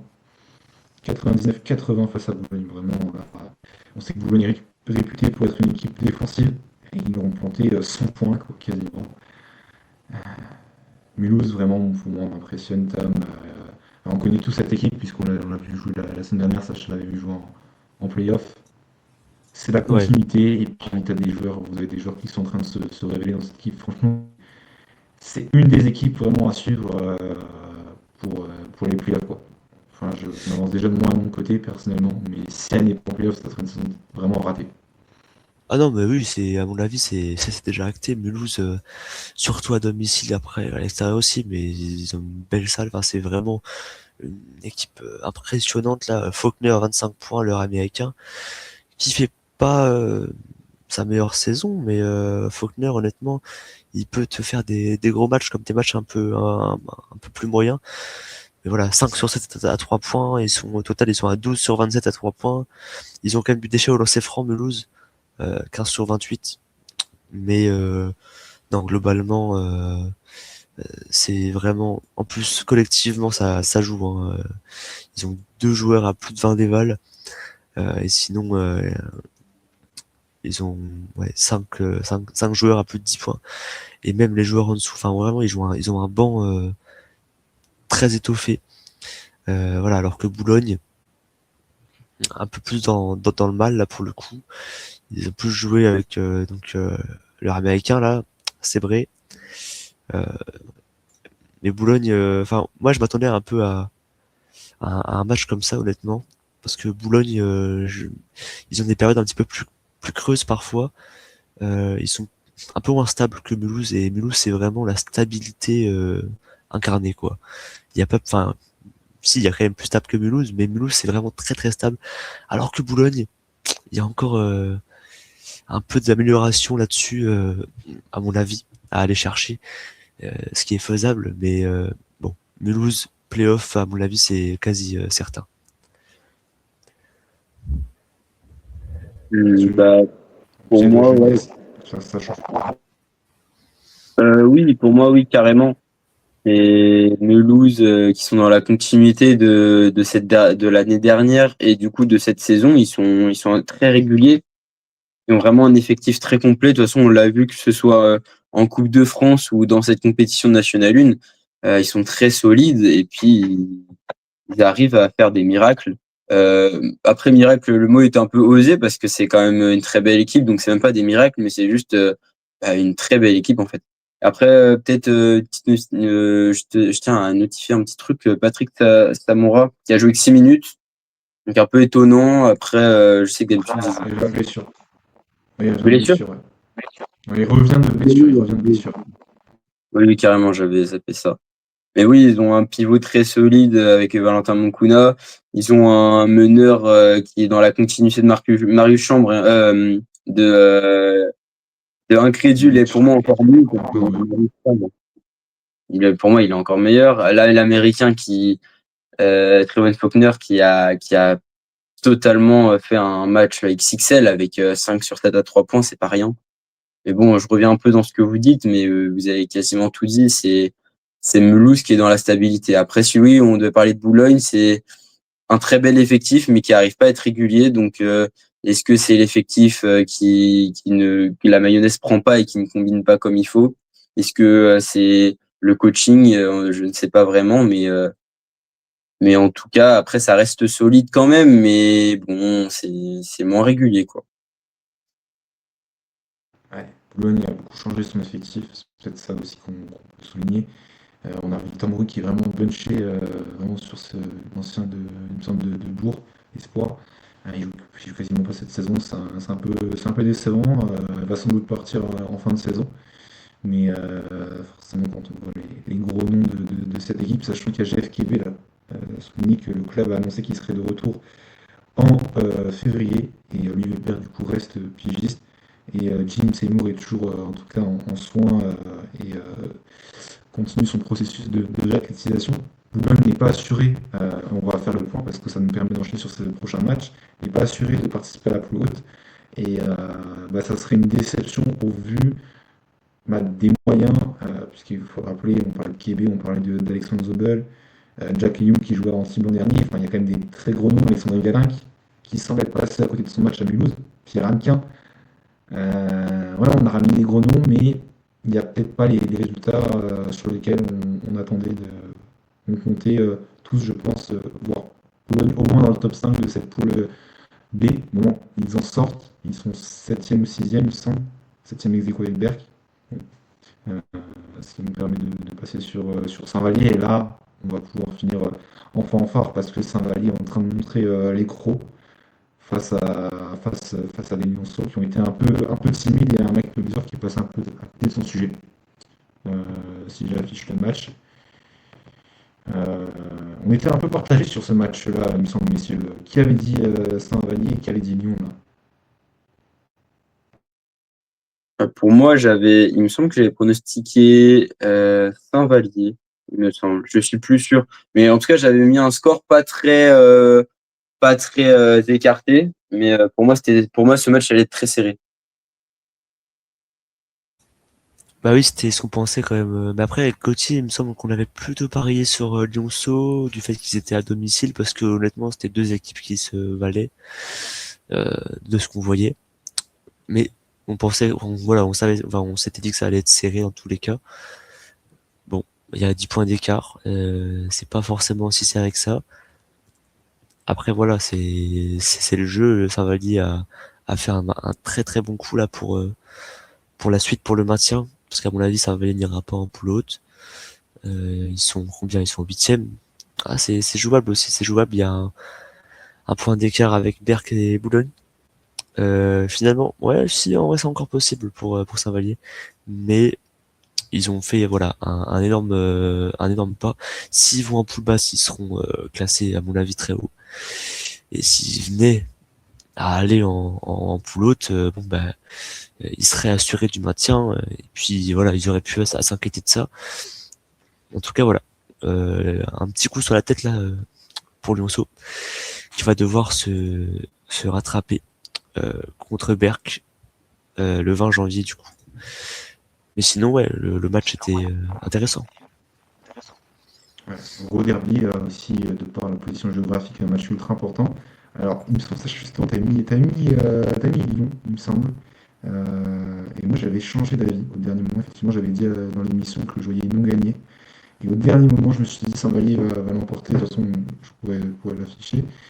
Mais ouais, on avait dit que ça allait être du 50-50. Et il me semble que bah, Saint-Vallier a vraiment fait le trou dans le dernier carton. 8 points. Si on revient plus sur la physionomie du match, 8 points encaissés avec un gros Sacha Deradji avec 20 dévals. Ouais, très très bon jeune. Vraiment la révélation, messieurs, sur ce début de saison. Sacha Deradji qui avait joué quelques minutes l'an dernier, mais là, il est étincelant, décisif partout, très très bon meilleur, capable de jouer même 1, 2, 3, quoi. Il est très complet, ce jeune joueur.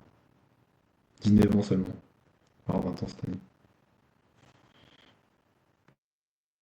Bah, carrément, hein.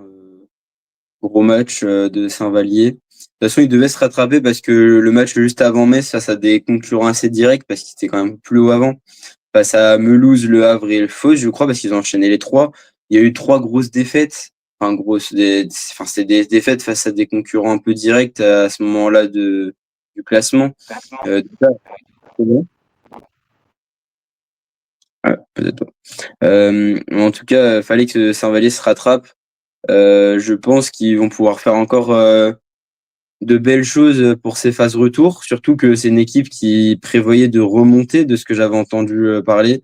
Bon, après, vu du classement, on espère quand même les voir en poule haute pour essayer au moins peut-être de se qualifier en play-off, même si on les attend peut-être pas à ce niveau-là au suivi de la saison.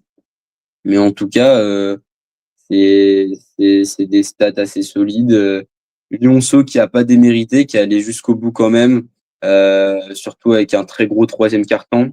Il a dû les mettre en confiance. Après, bon, quand on voit le quatrième, 8 points, c'est vrai que c'est assez, ça a dû être assez dur. Pourtant, avec un troisième quart à 25 points, c'est assez surprenant.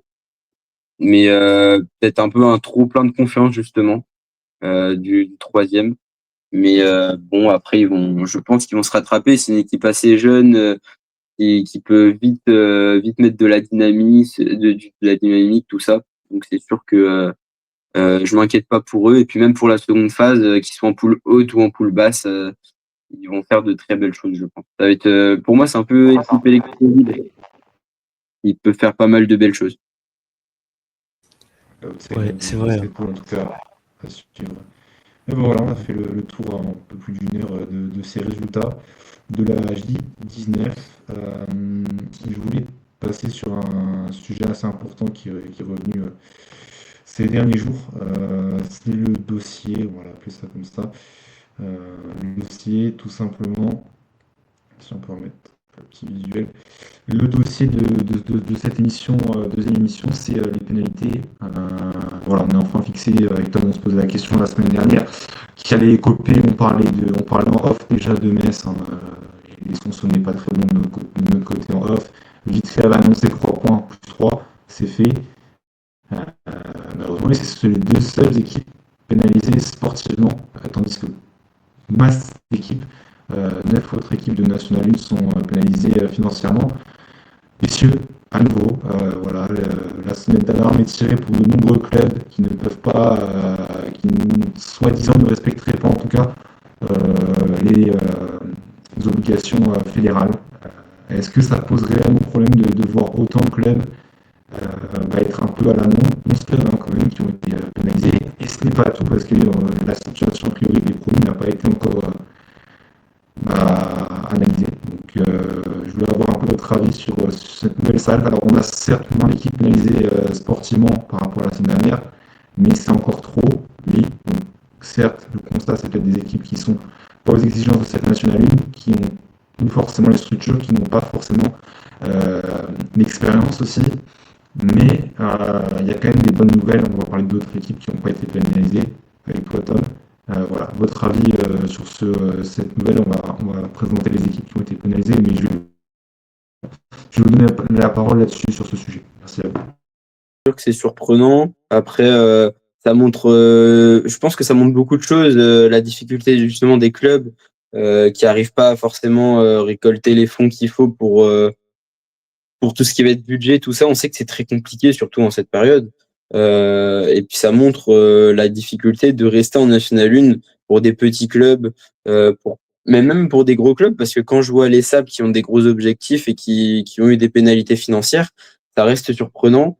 Est-ce que, je sais pas, c'est la fédération de la, enfin, ouais, c'est la fédération qui est trop carrée, ou alors est-ce que vraiment c'est les clubs qui ont du mal? Pourtant, on ne dirait pas comme ça pour certains clubs, mais que c'est vraiment les clubs qui ont du mal, et puis c'est tout plein de choses. Enfin, en tout cas, ça montre vraiment que ces derniers temps, c'est très compliqué financièrement pour tout le monde, et pour aussi les clubs, en fait, on voit que ça marche partout pareil. Ouais, non, t'as raison, non, c'est vrai que c'est vraiment compliqué en ce moment. Ça fait une perte de saison, hein, qu'on voit ça hein, tous les ans en mois de janvier. On s'attend, honnêtement, hein, on s'attend à, on est même quasiment certain que voilà, des clubs vont être pénalisés. Euh, Ça fait beaucoup, hein, il y en a quand même pas mal. Boulogne qui s'est pris 17 000 euros d'amende, c'est énorme. Qu'est-ce qu'ils ont fait pour en arriver là? Mais ouais, alors au niveau des points perdus, bon, il y a que Vitré et Metz qui ont pris quand même cher, hein, 5 points, 5 et 5 pour Metz et 3 et 3 pour Vitré, ça pique, surtout pour Metz là, ça va être compliqué. Alors à moins qu'il y ait un petit regain des joueurs qui vont commencer à se dire bon, allez là, c'est le moment, on va gagner contre Charleville et contre Besançon. Là, ça pourrait changer tout, c'est vrai. Mais là, ça va commencer à faire mal. Si Metz commence à perdre contre Charleville et Besançon, Pays Salonnais, etc., ça va être plus compliqué. Hein. En tout cas, ouais, c'est compliqué pour tous les clubs.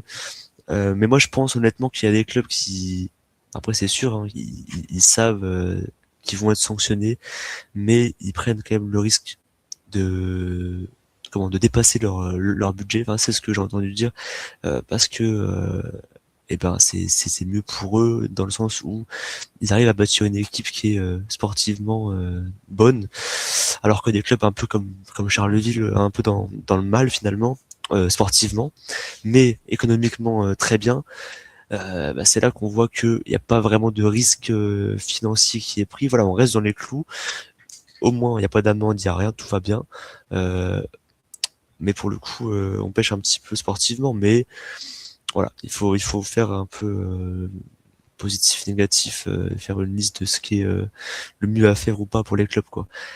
Mais c'est bien dommage d'en arriver là, et c'est là qu'on voit que l'ANA commence à devenir difficile financièrement. Ouais, et on commence à l'avoir de plus en plus professionnel avec cette réduction d'équipe à 24, des promus de National 2 qui y arrivent, puisqu'on utilise aussi la National 2 masculine. Beaucoup de questions se reviennent chaque week-end. Qui va monter? Et là, vous avez vu le match entre Pontoise et Le Canet. Est-ce que ça va être Le Canet et le Pontoise? Est-ce qu'ils ont l'argent pour monter? La National 1 est en train de se transformer comme dans d'autres fédérations sportives, avec de moins en moins d'équipes, et puis même on est en train de copier le modèle de la NB. Est-ce que c'est bien? Est-ce que ce n'est pas bien? Je ne sais pas. En tout cas, on pourra parler de moins d'équipes. Forcément, c'est en train de devenir de plus en plus professionnel. C'est un peu la monétisation du sport aussi, hein. Malheureusement, l'augmentation du nombre de joueurs étrangers. Voilà, donc on va citer les clubs qui ont été pénalisés. Vous les avez cités quelques-uns. Boulogne, qui a été pénalisé avec 17 000 euros, comme tu le disais. Berck, 1 000 euros de pénalité. Vous retrouverez bien sûr toutes les explications du communiqué de la fédération là, sur le live. 1000 euros pour Besançon, 2000 euros pour Orchy, Rennes qui prend quand même 3600 euros. Tu parlais des salles, sachant 1400 euros. À noter que Toulouse, l'ancien club, Toulouse Basket Club, association, est pénalisé de 2000 euros, aura versé 2000 euros, mais que la nouvelle entité ne sera pas pénalisée. Vitré donc prend 3 points et 3 points, comme tu le disais, Tom, plus 2400 euros, ainsi que Fougères 3000 euros, Étoile Angers 2000 euros, et ainsi que Metz, qui est la seule équipe pénalisée sportivement seulement, et pas financièrement. Alors là, c'est un peu surprenant. Ils ont fait un communiqué ce dimanche, à l'heure où on tourne l'émission. Je vais vous le lire, je ne sais pas si vous l'avez lu, je pense, on en a parlé un peu en off. Messieurs?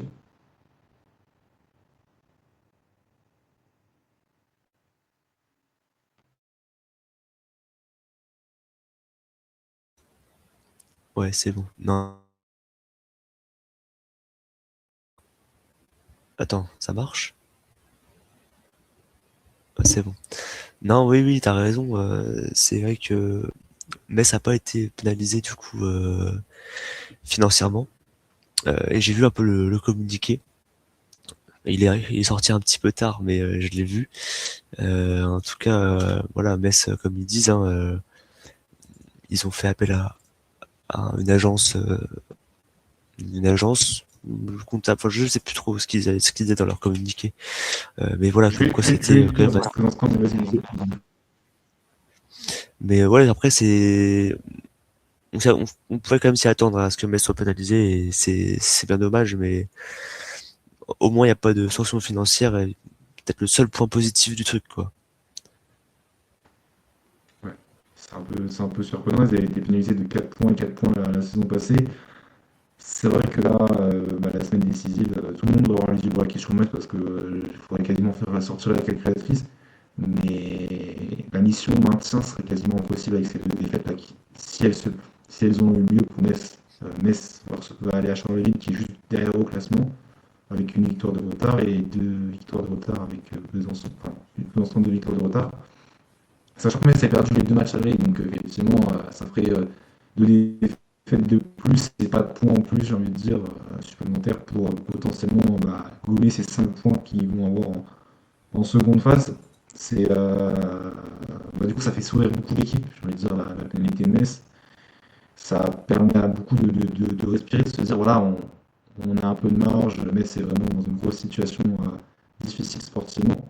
Mais le communiqué est ce qu'il est. Voilà, mais ce qui disait que la sanction est sévère, mais Metz Basket Club n'abandonnera pas. Ouais, mais ce qui est quand même surprenant, c'est qu'on a a priori les mêmes motifs qui sont répétés par rapport à la semaine dernière. Fougères semble avoir appris de la saison dernière parce qu'ils ne sont pas pénalisés sportivement. Vitry, on savait qu'ils n'étaient même pas sûrs de repartir. Il y a eu un changement de présidence, etc. Mais c'est vraiment le seul club où on leur liste plus de 4 motifs non respectés. Et ça peut faire interroger beaucoup. Et ils prennent 5 et 5. Et l'an dernier, c'était 4 et 4. Alors, c'est assez surprenant. C'est assez surprenant. Et voilà, ils disent que cela passera par des victoires.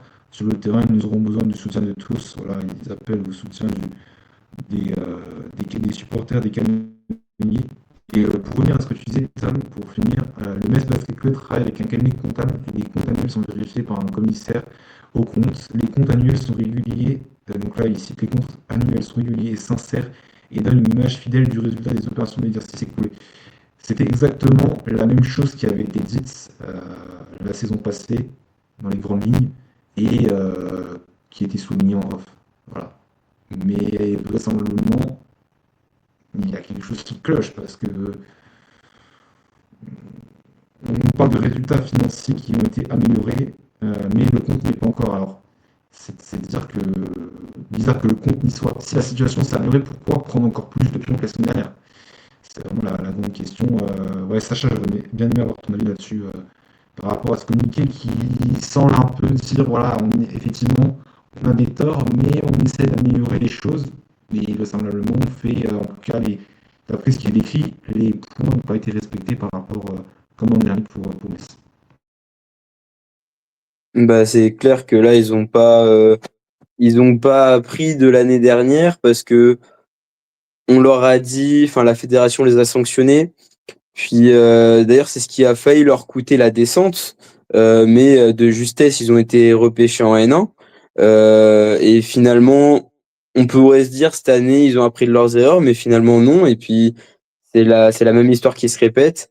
Donc, est-ce qu'il faut sanctionner plus sévèrement les équipes qui n'y arrivent pas toujours à chaque fois, où on leur dit toujours les mêmes choses? Est-ce que c'est une solution? Je sais pas, mais en tout cas, il faut garder des équipes qui peuvent rester en N1, et qui ont le pouvoir de rester en N1 parce que est-ce que c'est professionnel de la part de Metz d'à chaque fois toujours leur dire la même chose, enfin, que ça se répète encore une fois, puis ils font pas le nécessaire pour ne pas avoir de pénalité, parce que derrière, faut comprendre qu'il y a des joueurs qui sont là, il y a des supporters, il y a tout le à côté du club aussi qu'il faut penser.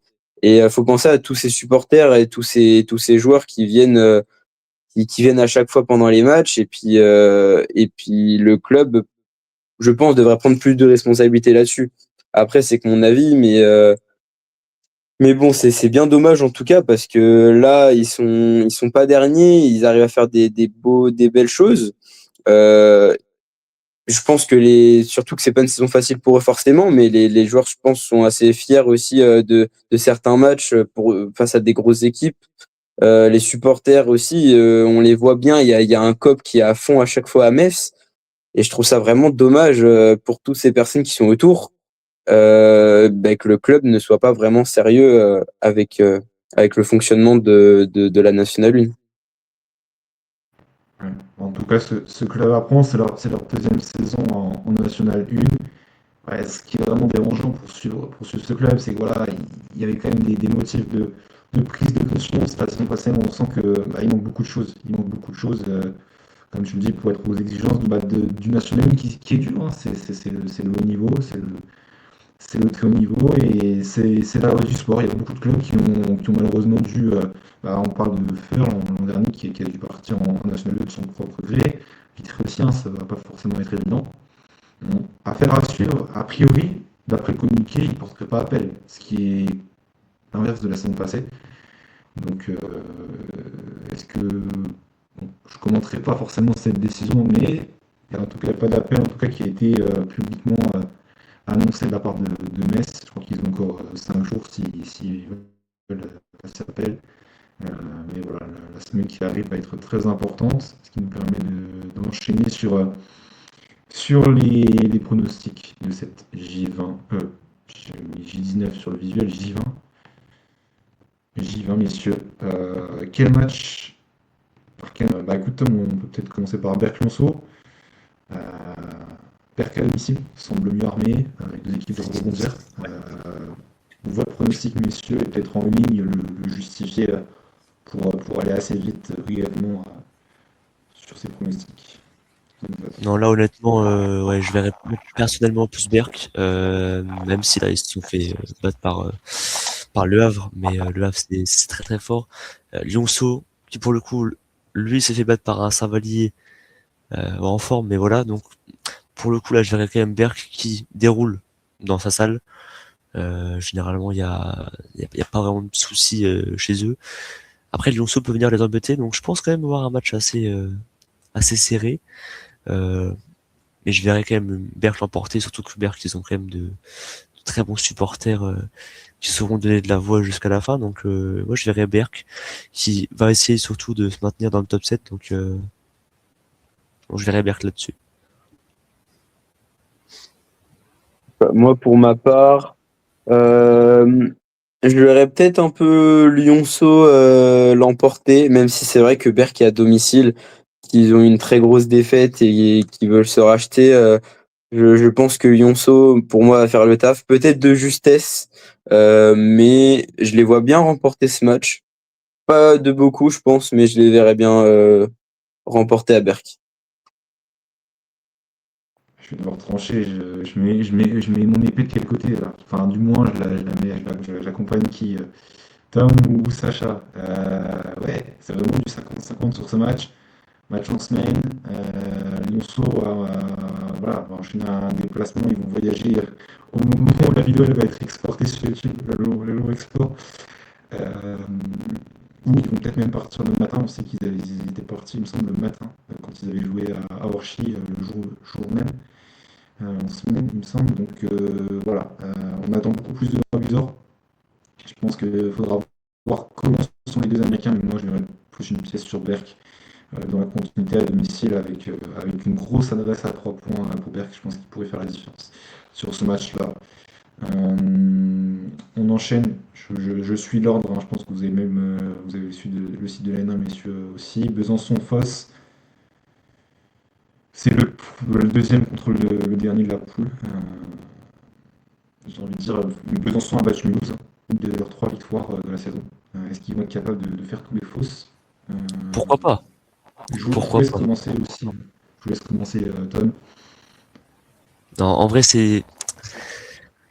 en vrai, non. J'irais quand même Fausse l'emporter parce que Fausse, ça m'a l'air quand même, en termes d'effectifs global, hein, bien au-dessus de Besançon. Après, voilà, Besançon est à domicile. Et Besançon a quand même, manque de victoire. Voilà, c'est un peu compliqué. Besançon a battu Mulhouse, c'est vrai. Mais globalement, contre les gros, ouais, c'est compliqué. Par contre, ce qu'on peut souligner, c'est que à l'aller contre Fos-sur-Mer, il y a eu 94-92, donc seulement 2 points d'écart. Alors pourquoi pas? Pourquoi pas? On pourrait, voilà, Besançon a besoin de victoire, donc voilà, Besançon a besoin de victoire, donc mais je mettrais quand même une pièce sur Fos-sur-Mer pour la victoire. Mais Besançon va forcément tout donner parce qu'ils savent qu'ils en sont capables et ils en sont capables. Besançon, malgré leur défaite à Loun, ont fait un très gros match à l'extérieur. Là, ils seront à domicile face à une grosse équipe de Fos. Euh, Après, mon cœur a envie de dire Besançon parce que ils ont fait les efforts qu'il fallait, même si c'était très compliqué, ils ont toujours fait les efforts. Et puis ils méritent franchement cette victoire. Ils sont à domicile, ils ont fait un très gros match face à une équipe bien classée. Là, c'est fausse. J'ai j'ai quand même envie de dire Besançon. Je vais prendre le risque de dire Besançon, même si ça va être très compliqué. Mais allez, moi je vais dire Besançon. C'est vrai que quand on vous écoute, vous avez le même avis similaire. Je pense que beaucoup de gens comprendront ce qu'on veut dire sur Besançon, qui a, j'ai l'impression, cette résilience qui ne lâche rien, qui va aller sans doute le chercher ce maintien, peut-être avec des circonstances, voilà, des points de pénalité pour d'autres équipes qui vont peut-être faire que, enfin bref. Mais voilà, ce club est là depuis, il me semble, 8 ou 9 saisons, 7 ou 8 saisons en National 1. C'est pas non plus une grosse ville, il n'y a pas non plus une grande terre de basket, j'ai envie de dire à 100 km autour. Euh, voilà, la formation est escalée, mais elle est escalée, on va quand même aller chercher des beaux prospects. Mais c'est fausse en face. C'est fausse en face.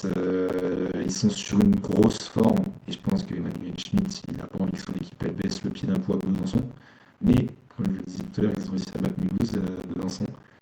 Est-ce que ça sera le moment? Bon, je pense qu'il faut totalement oublier pour moi le scénario du match aller, même si Besançon justement l'aura encore dans la tête, et il faut aussi, mais il y a beaucoup de choses qui se sont passées entre ces deux dates. J'ai envie de dire fausse, mais fausse de 5 ou 6 points, pas plus. Euh, Ça peut peut-être Ouais, après, un faire une match, prolongation. c'est Moi, un je match dirais vraiment fausse, mais sans enjeu en vrai, hein. Il n'y a pas vraiment d'enjeu pour ce match-là, mis à part prendre une victoire au classement, mais pour la suite de la saison, il y aura pas, ça va pas vraiment compter. Donc, est-ce que Fos vont y aller dans cette optique-là?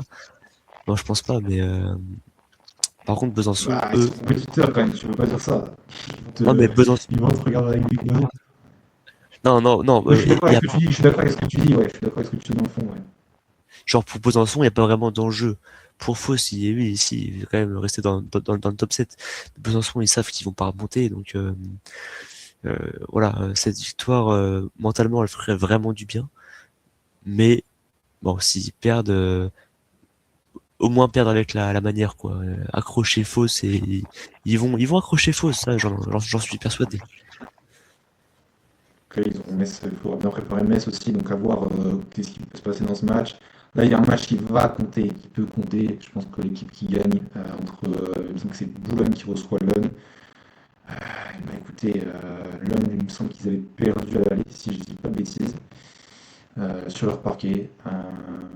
Je vais commencer sur ce match-là.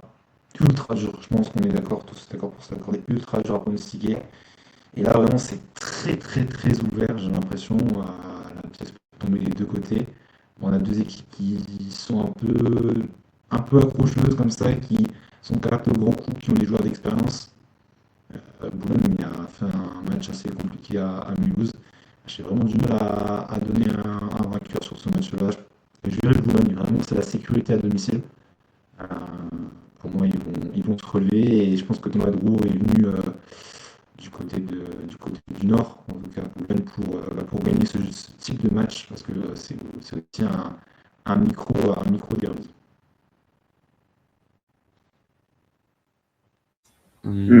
Bah, du coup, ouais, vas-y. Du coup, moi, je pense que je vais partir sur Loon Plage quand même. Parce que, bon, je mets pas de suspense.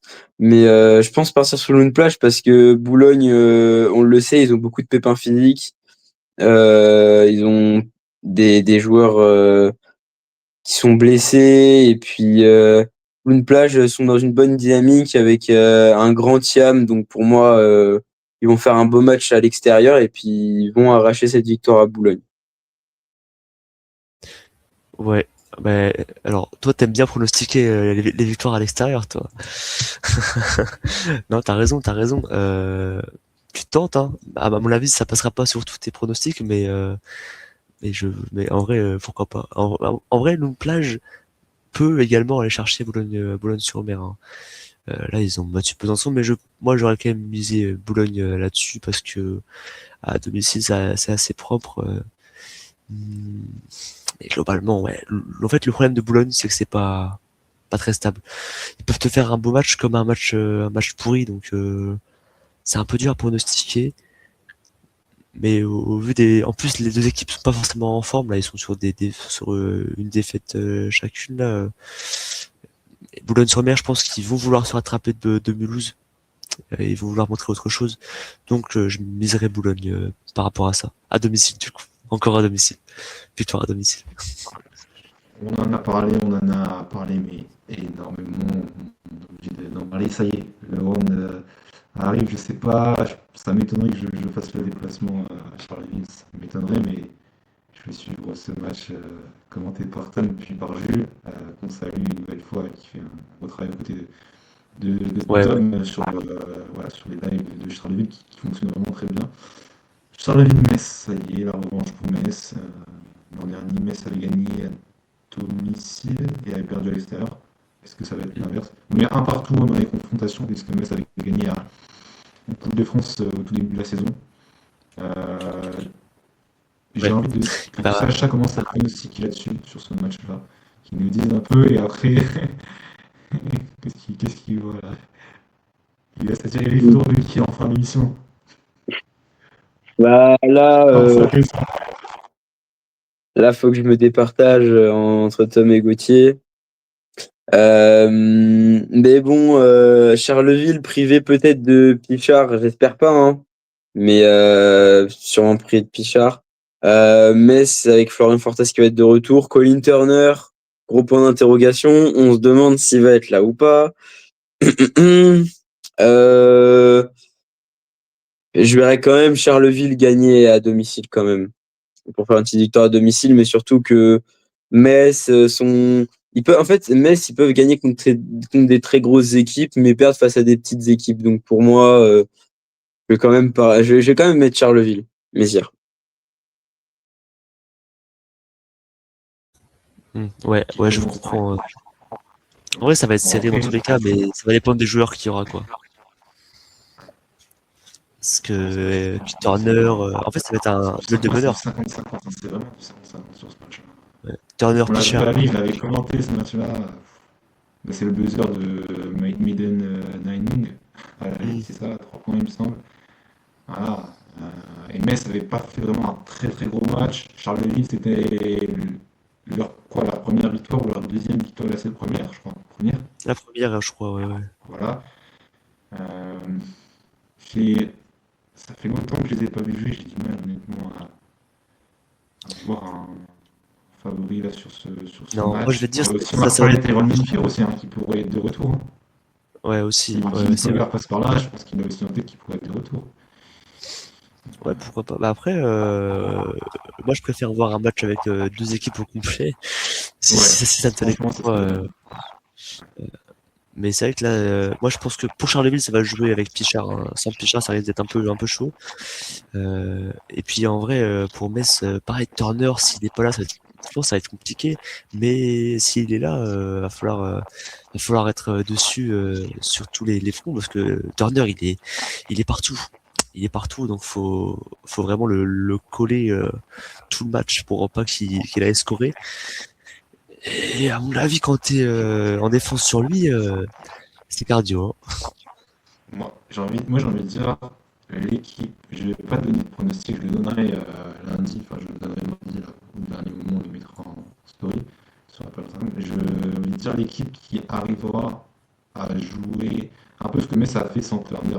C'est-à-dire à jouer avec des joueurs, tu parlais dernièrement Robert Suarez, si ces joueurs-là brillent, des joueurs, entre guillemets, pas forcément stars, qui ont des grosses statistiques, mais qui sont plutôt droits, Mathis Beauvais, des joueurs qu'on n'a pas trop vu sur le début de saison. Greg le sort aussi, je pense qu'il peut avoir. Et pareil, du côté de Charlotte, tu parlais de Mario Tronji tout à l'heure, je pense que si ces joueurs-là, un peu, qui ont un rôle je veux dire, important, mais qui sont entre guillemets pas à la tête d'affiche, brillent, ça va permettre à l'équipe de gagner. Je pense que ça va être ce genre de match euh, auquel il faut s'attendre mardi dans les arènes. Et voilà, donc mon pronostic partirait là-dessus. Franchement, je sais pas. Là, j'ai envie de dire Metz comme ça. J'ai envie de dire Metz. Je sais pas si c'est ça qui parle ou pas, mais j'ai Ah envie bah de c'est dire pas que étonnant, ouais, non. Metz va s'arracher. Ah mais t'as raison, Honnêtement, attends, je sais pas. quand Mais, même. mais peut-être que je changerai le pronostic là. C'est le seul que je me permettrais de changer sans doute, mais ou pas. D'ailleurs, tu verras le match, tu verras le live. Si tu, voilà. Bah en vrai, Ouais, ouais, oui, en vrai, ça va être serré à mon avis, mais de toute manière, les deux équipes ont tout à jouer. Elles vont se donner à fond, donc à mon avis, on aura quand même un match sympa à voir. Et j'espère que ce sera pas un match fermé, parce que j'aimerais bien voir plein de paniers. De toute manière, ces matchs-là, c'est les meilleurs. Les matchs fermés, de toute manière, avec Charleville, c'est compliqué, parce que défensivement, je crois que c'est la pire défense de la poule, voire de N1, je sais pas. Donc ça risque d'être un match ouvert. En tout cas, je l'espère. pour au final dire que tu vas pronostiquer l'étoile. C'est pour conclure là-dessus. Oui, c'est normal. Mais après, on va pronostiquer chacun notre équipe. Euh, mais on verra à la fin du match. Mais j'espère qui va perdre de gagner ça à la limite. J'aimerais bien quand même voir un match sympa et qui ait pas 30 points d'écart à la fin, quoi. Un match serré. D'un côté ou de l'autre. Ok, ça marche. Ça marche. Bon, on a passé beaucoup de temps sur ce Prolongation. match, vous pourrez peut-être le comprendre. Ok, bon, on verra mardi. On va dépasser Tarbes. Voilà, je passe ce match. Je pense qu'on est tous d'accord pour dire que Tarbes doit se reprendre. À moins que Sacha commence à nous prendre, à nous tirer les verres du nez, à nous dire ouais, le Pôle France va gagner à Tarbes. Ah, je pense que ça peut être serré. 10 points, 12 Non, points Pôle d'écart, France ça va va gagner. être tard. Yetna, il va mettre 35 points, ça y est. Ah oui. Non, victoire Pôle France. Facile. C'est 10 secondes, Tarbes, vous nous excusez, mais voilà, je pense que le Pôle France en plus ultra long déplacement, je ne sais pas comment ils vont voyager, si c'est en avion depuis Paris, si c'est en bus, enfin, sachant que les joueurs, là, je pense qu'ils vont peut-être même prendre un hôtel. Et du coup, ils pourront se déplacer peut-être avec un effectif limité aussi. C'est-à-dire qu'ils sont à l'école, la plupart des joueurs au lycée, lundi, et comment ils vont voyager, etc. C'est la grande question. Ça va sécher les cours. Faut pas dire ça. Non, non, l'INSEP peut son salarié, donc non, sérieusement. Non. Je pense qu'on a vraiment un suivi et on pourrait voir très peu pour moi de joueurs en déplacement pour l'INSEP. Surtout que c'est un match, j'ai envie de dire, ils jouent 2 matchs cette semaine, donc ouais, pas avec un très gros enjeu, même si ça reste un match dans leur développement personnel important. Euh, On a sauté Chartres-Val de Seine. On a un gros match. Rapidement, messieurs, votre pronostic sur ce match? Direct. Ils ont Ouais. besoin d'eux, c'est à domicile. Non, en vrai, Chartres. De toute manière, Chartres, là, il faut qu'il l'emporte. Hein. Ils ont pas le choix de tout donner. Donc, en vrai, Chartres. J'ai envie de dire Chartres aussi, pour la dynamique. J'ai envie de voir s'ils sont capables d'enchaîner une deuxième victoire et de se rapprocher de Val de Seine. Il serait quoi? Une victoire, deux victoires? Une victoire, je crois. S'ils gagnent, donc, et ça serait. Bon, en fait, s'ils s'intégraient, j'ai envie de dire, Val de Seine avec eux, en groupe, donc ça leur ferait une victoire importante. Donc on est tous les trois d'accord pour dire que Chartres va gagner. Ok, bon, bah, à Val de Seine nous dire l'inverse. C'est Axel Dao regarde ces cantons. À nouveau pour Lorient qui va au Pays de Fougères. Ça va être attention, là c'est vraiment le point d'intention pour le CEF. Est-ce qu'ils vont enchaîner une troisième défaite de suite? Alors là c'est vraiment c'est le match, je pense aussi à suivre dans ces poules A. Sacha? Pour moi, le fait de mettre tout plein au Pays de Fougères, ça va être quelque chose. Est-ce que sa dynamique va revenir? De mettre plus de 20 points par match, on verra. Mais pour moi, bon, à domicile, Pays de Fougères, je pense quand même qu'ils vont l'emporter. Et puis Lorient, malheureusement, ce sera une troisième défaite de suite. Mais je pense que Pays de Fougères, à domicile, ils sont très compliqués à battre. Pour moi, ils vont gagner. Du même avis. Hein. Fougères, ça va gagner. À mon avis, là, il y a pas de débat. Lorient, ils sont dans une phase très creuse. Et Fougères à domicile, c'est difficile à jouer. Donc, ouais, Fougères. Moi j'ai envie de dire Lorient. Pour me démarquer de vous, même si je suis tout à fait d'accord avec ce que vous dites, ça se justifie. J'ai envie de dire Lorient pour tenter le risque. La probabilité est peut-être plus élevée que Fougères gagne. Mais retour de Chopin pour son premier match en N1, je crois qu'il avait déjà été de retour en Coupe de France. Je vais vérifier ça de suite, mais Lorient parce qu'ils ont besoin de points, parce que ils sont pas à leur niveau du début de saison. Ils ont eu plusieurs enchaînements de défaites, mais là ça ferait beaucoup trop. Et je pense que la défaite à Rennes, enfin face à Rennes à domicile, ils doivent se racheter tout de suite avant qu'il ne soit trop tard et qu'ils se disent à une journée de la fin, il faut qu'on gagne de tant de points pour passer en poule, ce qui pourrait vraiment potentiellement arriver. Sachant la physionomie. Donc moi je vois Lorient parce que ils ont un statut à respecter et pour moi ils vont le respecter en allant gagner après prolongation à Fougères. Voilà, je rajoute le petit bonus. Il nous reste quelques matchs pardon, encore. Sable d'Olonne contre Rennes. Là aussi un match assez ouvert. C'est les deux équipes pourraient l'emporter. Je pense qu'on peut avoir des avis différents. Je vous laisse commencer pour donner vos avis et votre petit pronostic sur ce match. En vrai, ça va être serré, mais au vu de la forme des équipes, voilà, j'aurais dit Rennes, surtout que Rennes est 8e au classement, les Sables ils sont en 6e, et en plus la Rennes va jouer à l'extérieur, donc à l'extérieur il me semble. Attends, moi je dis une bêtise.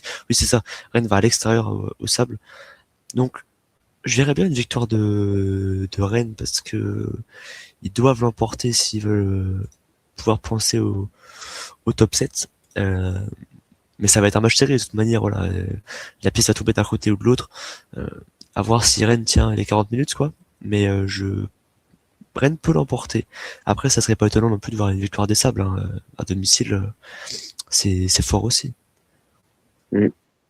Là, ça va être mardi. Mardi, en plus, Challenge joue pas, donc je vais peut-être essayer de me rendre au Sable. Ça peut être sympa de revoir Warren Racine. Les Sables, ils sont dans une bonne dynamique aussi. Enfin bon, ils ont perdu le dernier match, mais pour moi, le level est quand même un peu plus relevé comparé à Rennes. Je verrai quand même les Sables l'emporter à domicile.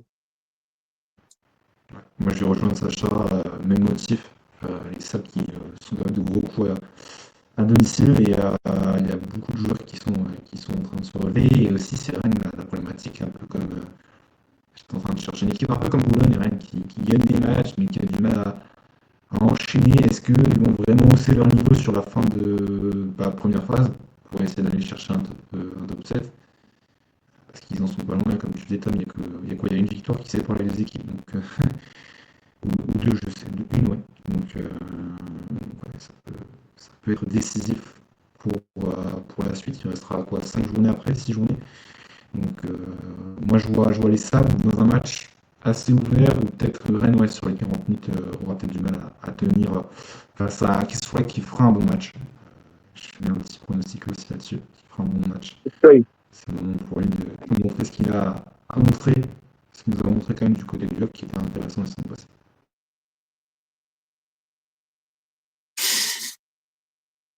Pas sûr.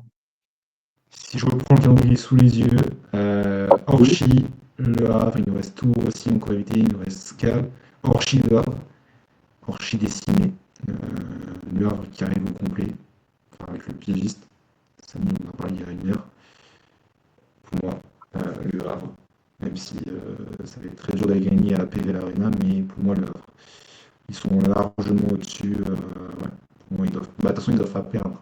Renaud a dit, on ne doit pas perdre contre des équipes de notre championnat, surtout pas, donc je pense qu'ils veulent rester à 3, 4, maximum 4 défaites en fin de cycle. Ça va dépendre de leur équipe. Orchi, comme je disais tout à l'heure, ne récupérera pas ses joueurs, ni Burton, ni Verag, etc. Mais effectivement, il y aurait potentiellement un pigiste qui pourrait arriver, qui peut être déjà arrivé, mais on saura quoi demain, quoi. Dimanche, Ouais, on ça va saura être quoi dur, demain. sur le pigiste. Ça m'étonnerait. En tout cas, j'ai pas d'infos. Je me suis entretenu avec Philippe Moncouran vendredi, mais j'ai pas d'infos là-dessus, quoi. Ok. Moi, je verrais bien Orchi gagner. Ils sont certes moins de joueurs, pas mal de blessés, mais ils sont à domicile. Et puis, je sais que c'est Koukondé qui arrive en pige. On a vu comme quoi il s'est très bien débrouillé lors de son tout premier match avec Orchi. Il y a d'autres joueurs qui peuvent bien entourer. Enfin, toute l'équipe est bien entourée en elle-même en soi. Donc, pour moi, Orchi peut battre Le Havre. Je mets une petite pièce. Non, ouais, je suis d'accord là-dessus. Parce qu'en vrai, Orchi, à domicile, on l'a vu, hein, c'est super fort dans leur salle. À voir s'ils ont un nouveau, une nouvelle recrue, mais bon, d'ici là, ça va être compliqué. Après, peut-être pourquoi pas, mais en tout cas, leur nouveau pivot là, a l'air très très en forme. Donc, en tous les cas, ça va être un match serré. Et je miserais aussi Orchi dans la difficulté, mais je miserais Orchi là-dessus. Ouais.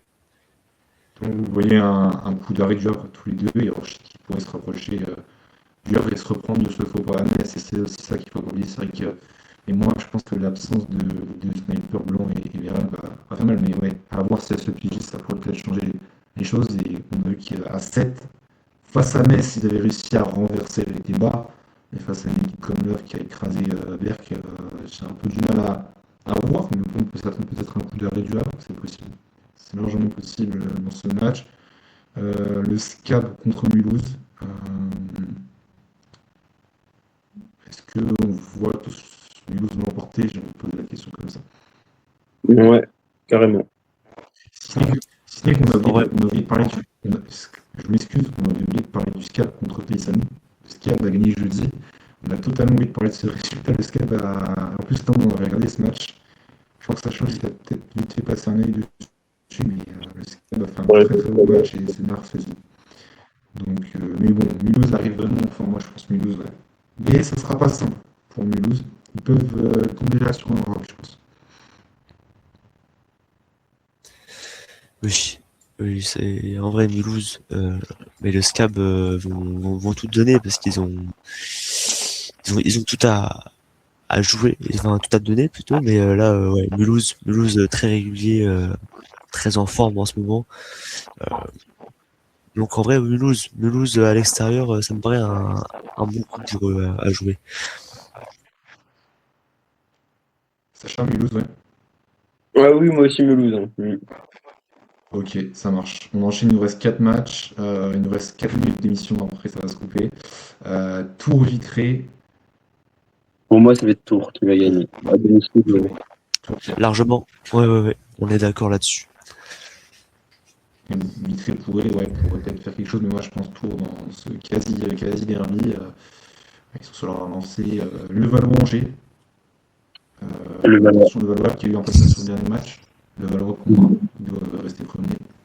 Ouais, le Valois à domicile, premier. Ouais, en vrai, pour l'instant, Certes, Angers les a gagnés à domicile, mais pour moi, là, les Valois, ils ont fait deux. Ça passe pareil. On vous fait d'ailleurs gagner 2 places pour ce match si vous nous écoutez. Donc, comme basket national, n'hésitez pas à participer au jeu concours qui est encore d'actualité. Il y a eu très peu de participants. Si vous voulez faire des économies et que vous avez prévu de vous rendre au match, rien de plus simple, vous participez et il y aura sans doute peut-être une chance de gagner 2 places pour ce match. Le Valois Salonné, pardon, Saint-Vallier. J'ai envie de dire Pays Salonné, moi, sur ce match.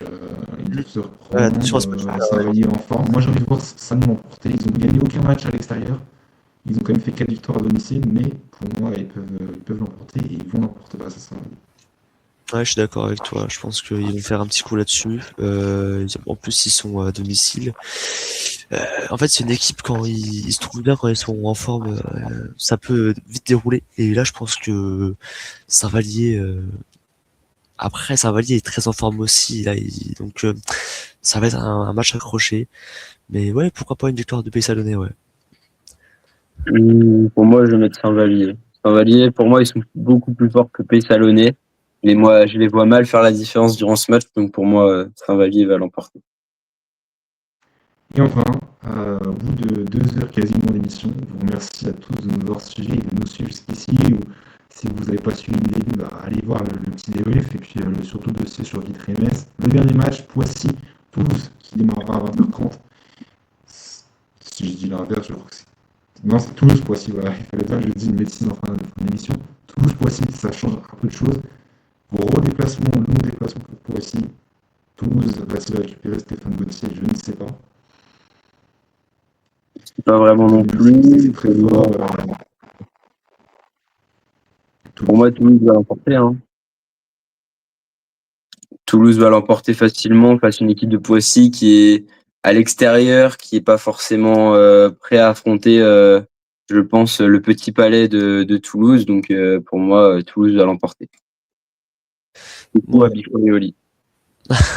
Coucou à eux. Non, oui, là, je suis d'accord avec toi. Là, il n'y a pas vraiment de suspense. Et non, Toulouse va gagner. Et je mets peut-être une petite pièce sur plus 15, plus 20. À voir. Très bien, plus 15, plus 20, attention à ce qu'a dit Tom, parce qu'il avait déjà dit la dernière fois sur la performance de Poissy.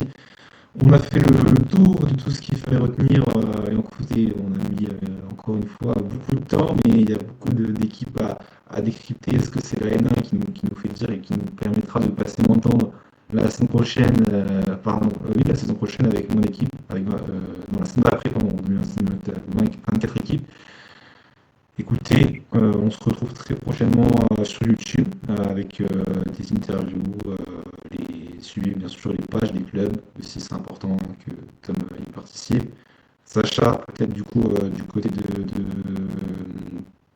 des Sables, mardi, Tom à Charleville, et moi je suivrai l'ensemble des matchs ici même.